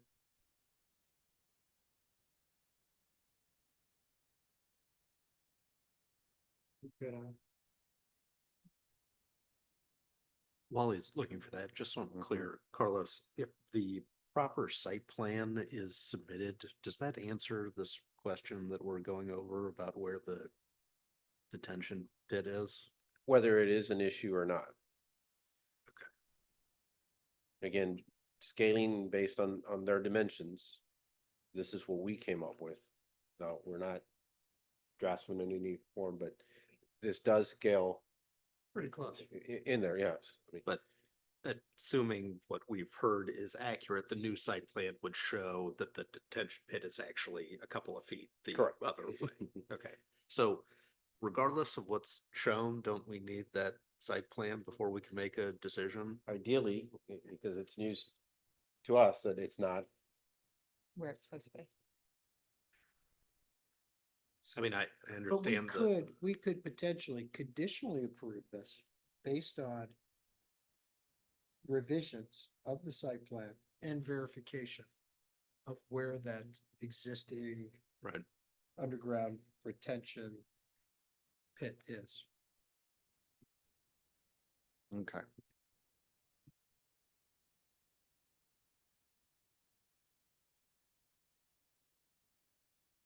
I'll try and reach back out to Chris to see if he can send me some photos. I'm not sure which email that he sent those in. so But we're gonna want a drawing, a revised drawing as to where that retention pit is, where your structure is, Okay, where the footings are, okay. okay? Okay. Yeah, and the photos, I mean, they're just, you can't take measurements off of them. You can't really, there's a perspective. You can't see exactly where things are. Sure, and that is, I do know that new photos were uploaded by our field supervisor that was there. I can have him send those to where, Can you also put them on a drawing with Mhm. dimensions, sure, and then have the photos back up the drawing okay, to support that, sure, if that makes sense. it does. Yeah, to me, based on what we've talked about, we seem satisfied with the double rain barrel situation. There's never been any question about the aesthetics of that, or we've been totally fine with that all the way along. It seems like the only issue is that footing, does it impact it? Unless, And does anybody have anything? yeah, not only does it not impact it, but if there is requirements for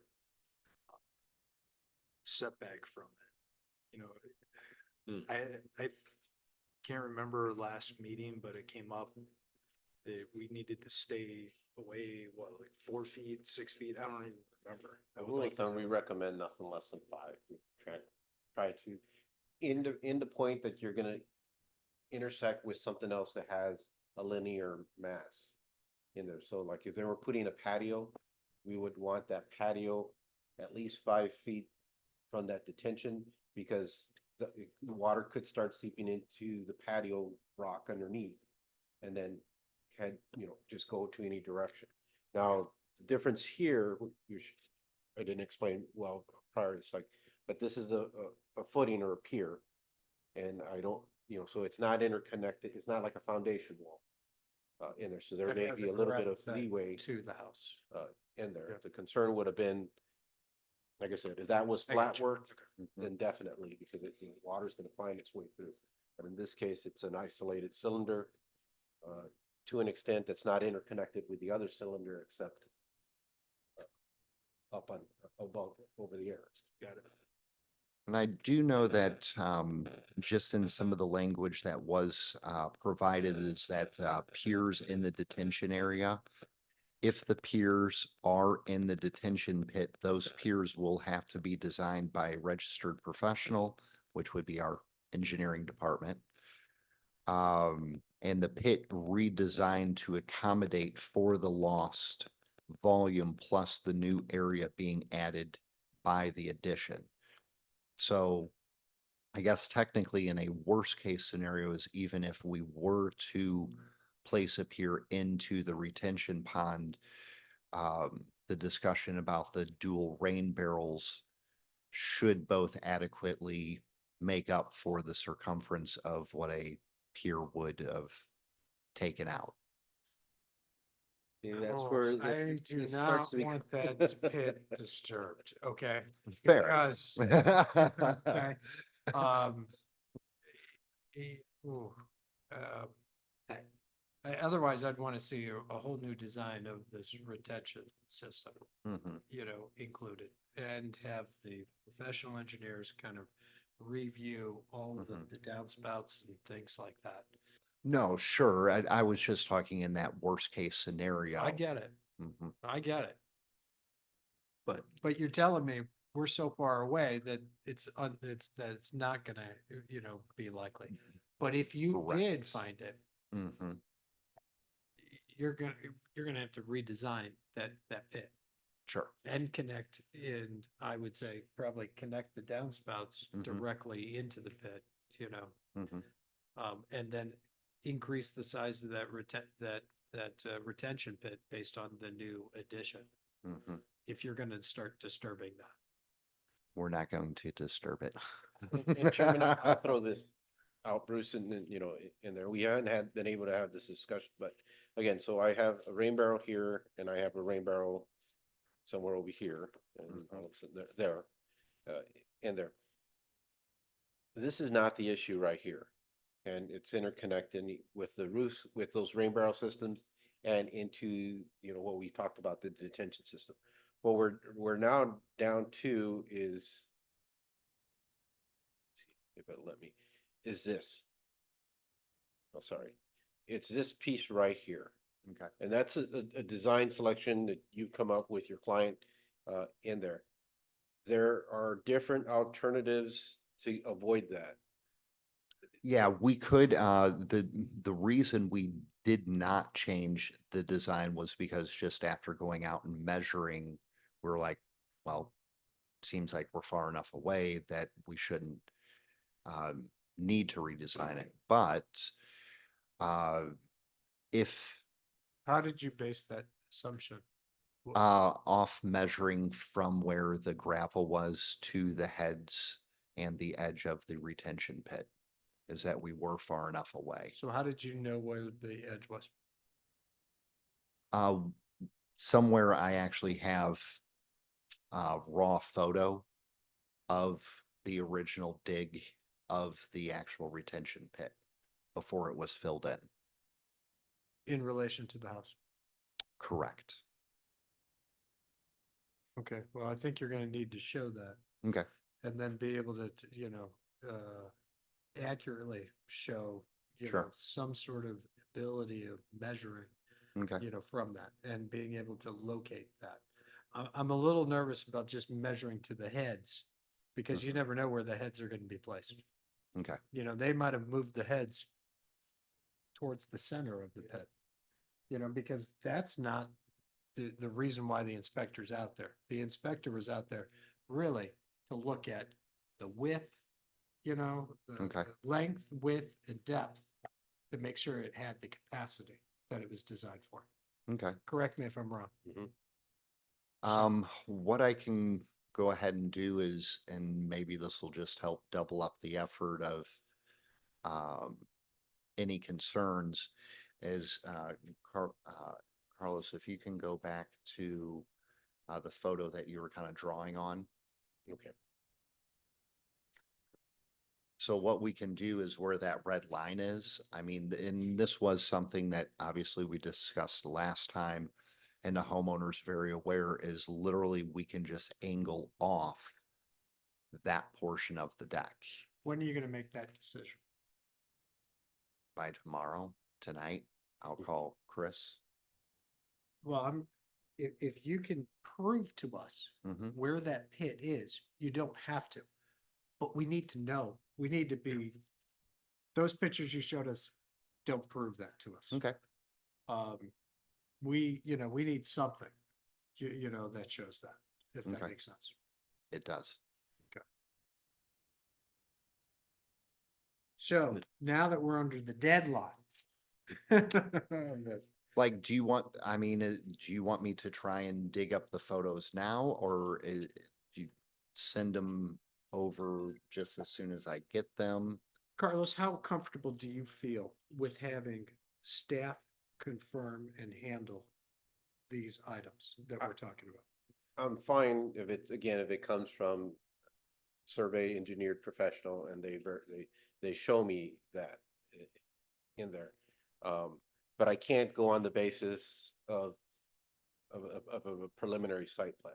Okay. In there, and I'm not asking that they need to go resurvey the whole property, so, that's part of the process, but understanding, what's going on here, but, if they could just get into some detail in just in this area where this addition is gonna go, what's out here, what's in the front yard, I think that's all done. What we're really looking for is this here. Okay. And then with the conditions of those two rain barrels being interconnected to that, I don't think there's any changes that are proposed or changed in there. But again, I think throwing out to the commission and to Bruce here that, again, if you cut off that corner and just get out of that area, I'm confident that that's where it was supposed to be. I don't have any records that it moved or it was changed. And that's, if you want to minimize in terms of how many fields are going to be involved in this, Sure. this is. That would be fairly simple. I mean, our engineering just goes Right. line. Just a question about the drawing, where those two dots are in the box of the retention pond. Is that supposed to be representative of the three heads within? That is correct. Okay, so then if we do go back, and I guess to your point was, okay, maybe those heads are not exactly positioned. And that's why I was asking about those dots, is because from the raw photo as where he is standing on top of where that technical dot should be. That's why we made that assessment that we had enough egress from where the gravel is to where the actual retention pond and those heads truly lie. So the closest to something that I'm assuming is an as-built based on what was submitted that you guys provided is this. And this, again, shows me the three cleanouts, Mhm. but what isn't overlaid on here is what you're doing. And that's where it's very confusing because Okay, I'm drafting that out, and I'm not a draftsman, and I'm not, okay. a registered architect. Cause it looks like the middle left is gonna be, It's, and again, that's the head. The thing that we don't know is where is the pit? Where is the base of the pit? It could be right at the edge of the head, or they did something like, that I don't know. and you can see that the heads don't match up with the layout Right. on that plan. So it's 1, 2, 3, 1, 2, 3, kind of like Mhm. in a T Yeah. with a clean out up in the north, and then here you have the T's reversed. Then on the photo, there's the two in the. Then, line. and I don't know, Where's the third one? is that, think is that's that the third something one right there, there. or is there something else? No, that's probably, okay, Here's so 1, boom. 2, Where's the third? The third, I think, is it's gonna be right somewhere in else there. here. It looks like there's a spot right there. Yeah. right, and from the corner to that head was like 3.5 foot. That photo with the gentleman in it. Yep. Right there, if that head is where we think that little kind of divot in the ground is, that's more representative of the drawing. Right. The original drawing, not the one that's more like a T. Correct. So it looks like it will be impacted. Yeah, that's what I'm thinking. Yeah, me too. That's what I'm thinking, that's the other head where that arrow is right now. Mm-hmm. If you, Carlos, if you would go to, I'm not sure which drawing it is, but it's the drawing you just had up a minute ago. There's this one, and then there is this one. here. That one, it looks like where that head is. Right there, Yes. yeah, it looks like that deck is going to impact that. Now, and then correct me if I'm wrong, again, this is where it gets confusing. But if I understand you correct, Bruce, you're saying all this work is going over, these rocks were there for a reason. Yes, we are staying within that. And that's what's unique in here, because it just, there's, But obviously the heads have been moved. They're not the way that was originally designed. And So how far underneath is it extending towards your surface gravel that you have? That's what we don't know. Okay. Definitely one of the easiest ways I do believe to address that is just cutting off that corner. And then because then technically the initial pier for the deck would actually be the physical sunroom, which, What if you took a post digger? Where you propose to put that column and dig down? hold on, can you repeat that? Take a post digger and Oh, dig down where you're planning on putting your piers. sure. I And then mean- take a photo or have it inspected. Yeah, I mean, and then if you can, try to dig up to find the edge of the retention. Okay. I don't know. to me, any way we do this, we need a site plan, whether we conditionally approve now or not, because those caps are not a clear indication to me of exactly where the pond is. It could be 5 feet. Yeah, I just don't know, and nobody's gonna know until somebody does a site plan. So to me, I'm fine conditionally approving, subject to a site plan, and the site plan will tell us where the piers can go in, and then you'll know whether you need to cut it off or you can leave it as is. Carlos, could, I would say too, could you pull up? college, the piers should Joe, be you no got you? more Yes, we'll just. than 2 feet within the existing bed. Yeah, yeah. He's gonna pull it up here. I know that I'm throwing out a number. Where I came up with 2 feet, it's just buffer, so it doesn't impact the sidewall of the existing gravel detention. Go to a different one, 2 feet Carlos. There from was the a, Edge of the This is the one that you detention gave me pit. today, so just to make sure. In there. There's there. okay, there was, Now I have the older set, so maybe it's in that. it's probably in the older Okay. set, So- because Just it's wouldn't what want it was up to actually the printed edge. off You're gonna tear that up. Robert has. This There is we what- go. That one works. So where that, where the sunroom ends, that pier go over one to the right? Perfect, right there. We could make that the last pier. And then cut off that little corner to avoid that last pier. That would be so close to that other head.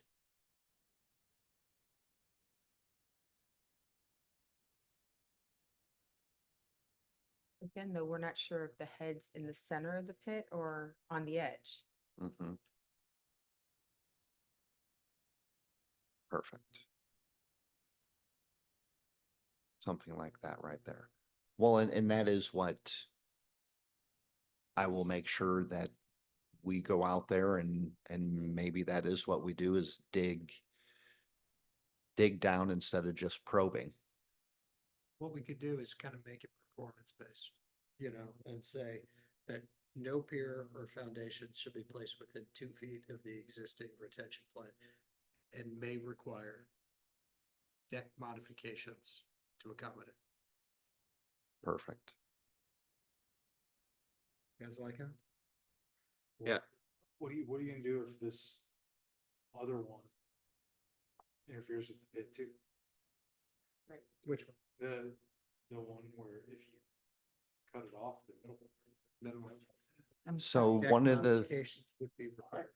because Not- something that's always an option is that a deck technically can be cantilevered, which would move the deck supports in upwards of 18, 24 inches. 24 is pushing it, but Correct, but just as okay, 18 inches, so if we did a slight diagonal plus pulled in the initial deck piers, or even 12 inches. I mean, if we I'm not even, sure you'd be able to connect the stairs. The stairs, the edge of the stairs need to be. well, we would still have we would then come back out to where we need to for those piers because we're so far away at that point in time that because the stairs and landing have their own piers as well. So at that point in time, we're so far away from everything, we can go back out to the initial blueprint and CAD drawings. But just on the physical open deck itself, I mean, if we did a little bit of, even a 12-inch cantilever just to pull the piers that additional foot away from any potential of hitting the retention pond, that would just give a little more security. As long as your professional engineer puts a seal and signs it, They can do that. Uh, Do we have any aesthetic concerns about giving that much latitude to make the adjustments? I'm not really the aesthetic person of the commission, so I'll defer to anybody. Like, do we feel comfortable that no matter what the I mean, accommodation is, it would have been nice to have everything we needed here so we could have seen that. I would like to see it. Like, I really would, like, because if you're, I don't know, like, I guess I can't conceptually picture like chopping the corner off of the deck. And is it gonna look odd? Based on, like, I can see it on like, okay, yeah, you just draw a line that cuts it off, but is it gonna look odd coming off of the side of the building in that addition? Like, is it? I don't, It would actually soften the lines. Yeah. Yeah, it'll be kind of like you're standing there, be kind of like a railing, looking out to the side. And I'll note too, again, when, and I think, Mr. Carswell's, table kind of talks about that portion of the review. And there, when you look at the structure and the checklist in there and what we saw here, that is your community design review. That is going to be, even if that deck is cut off, your drawing's going to look exactly like this. But these railings here are going to be a little bit closer because they're going to be in an angle. But you're going to see this footing here, though it's not going to be in line with this one, it's going to be back. But your two-dimensional sheet is going to look exactly like that. You might need to put another pier in the middle of that diagonal. Just because if you look at your spacings of 7 foot, 70, is that 75 inches? Yeah, because I do believe So that you're gonna be a appear, lot longer, on that diagonal. So okay, you might have to put something. okay, yeah, because typically piers need to be within every 7 foot. Mhm. So what, I'll work with engineering, and have them remap that, because I think the open deck physically itself was not very big. I think it was only like 6 or 7 foot even, because the stairs are only, what, 42 inches? wide? 48. They are 48? Okay, so, You're 105 inches, so you're Okay. basically almost 9 9, foot. yeah. Okay, So what I would suggest is that we require, if we conditionally approve it, make sure we require location of the existing detention and make sure that there are no footings that are being installed within 2 feet of the existing retainage system. okay, And if, and may require deck design modifications to accommodate. perfect. That's, are you writing that down? Get it all clear in my mind. We've been talking for a while. Think of the I note, know, I good, know. good thing the notes are dictated. Well, we have to make a motion, so we have to spell it out. So who would like to try? Sam? I'll take a crack at it. Okay, motion to approve the petition for site plan, community design and concept stormwater management plan review for an enclosed season room addition and an elevated deck located at 46 Stony Side Lane as presented in the memorandum from the Department of Planning and Community Development and as discussed this evening. The memorandum was dated June 20th, 2024, and it's subject to any staff conditions noted therein, as well as the 2 rain barrels and stormwater mitigation that we discussed, and the requirement that no footing be within 2 feet of the detention pond. Okay. Well, and permitting deck modification if needed in order to accommodate that. Only thing I'd like to add Mhm. is that the overflow for the drainage be connected into the existing downspout system. Agreed. Perfect. Motion to be made by Sam Wallach. Would anyone like to second it? Second. And second by Daniel Rosenberg. Carlos, do you feel, first of all, Carlos, do you feel comfortable with that? Yes, sir. We'll work with the petitioner. Very good. Good. Carlos, you please call the vote. Commissioner Wallach, Approved. Commissioner Rosenberg, Approved. Commissioner Ragsdale, approved. Commissioner Jurgel, Approved. and the petition. The motion passes unanimously 4-0. So I got some work. Thank you. This time, Jack, I got you. So the next step again is that, you know, outside of the sunroom changing drastically, but we'll need those new modifications and up to a construction spec level, because we'll be going through the permitting. And then of course we'll work with you on the site plan. Okay, All right. perfect. Very good. Thank you, guys. Have a great evening. You Sorry too. for keeping you here so late. That's all right. All right, we'll move on to other business. Item A, comprehensive plan update and code revisions. Mr. Chairman, we're gonna ask to defer this to July. Outstanding, In there for right now. outstanding. I will note a couple of things, both, you know, and sorry about this, but both because of the 2006 plan and the current update. If you saw in our news feeds or social media, all of that is 2024 best place to raise a family in Missouri. And there, and Very you know, the top 20 are all in the St. Louis region, so this is really mostly amongst our peers. And there, as you get to 21, 22, they get towards the Kansas City side. But again, this is, you know, sticking to a plan, sticking to those values, and you know, I think Parks and Recreation have a lot that contribute to our community building, which is, again, goes back to the new comprehensive plan update. So wanted just to kind of note that about this comprehensive planning. And while it is slow and steady, but it does lead to results over time. I think that's great for us. Absolutely, absolutely. Okay, well, I appreciate we're deferring anything on there. So meeting minutes. I do not see any meeting minutes. That is correct, sir. I don't believe we have any meeting minutes for review. Good, good. So we'll move on to reports. All Carlos? right, a couple of things, you can see the updates, but most importantly, July 4th falls on our next meeting date, so we're looking to get that will be canceled. So we will be on for July 18th. We've talked to all the applicants and petitioners that have submitted, so all things are set. This is the one that was most concerned. And they're given the time frame and timeline. So I believe we have a new house petition, a subdivision plat, a special permit.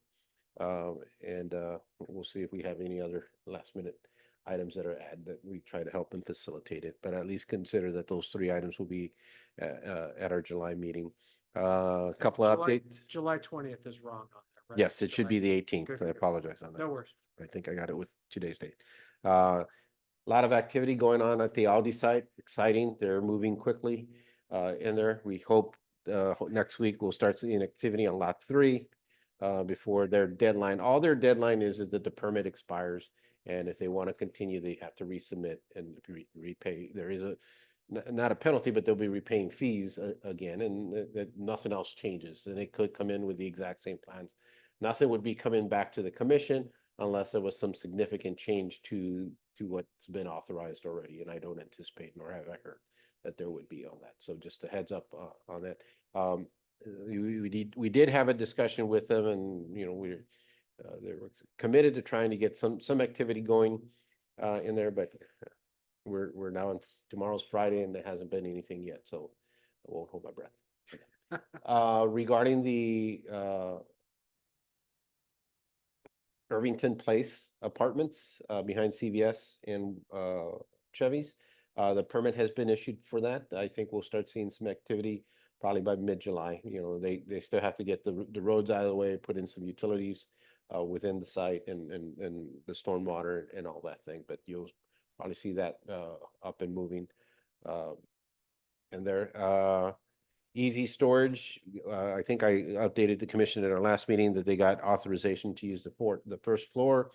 I think there's probably over 60 storage units on the first level, and then it goes into like 100 plus in each other level. You know, they only had 2 within that date, you know, that were available. That's how quickly they filled up. So finally they got their elevator approvals put in and set. They had a waiting list of people. So now they have full access to the building in there. I couldn't tell you what their coverage is in there, but things were going well for them. We did receive the permit for one of that first interior tenants. I think I noted that to the commission in there. So we're doing the review. Up at Plant Haven, again, I think the, Mr. Valentine's goal is to get in, sometime in August to start brewing with the hope to open up sometime in October. That should be exciting. And going, I don't know of any other things or significant items going on in there. I'll leave that to the mayor to discuss about. We did have Olivet Night Out Tuesday. We had over, I think, 9 or 10 subdivisions that participated in there. I would do a shout out to Mr. Hermes on Bond Hills. He says he routinely watches these videos on YouTube. He thanks the commission because they're more audible and easier to hear than the council meetings. But he did appreciate the commission's efforts and all that, and that was kind of neat to hear how That's great. somebody like always active, Yeah. taking a look at those. Fantastic. Thanks. All right, Great. that's all I have. Carlos, any any questions? more news on the other part of the big development at Olive and 170, the restaurants by the detention pond?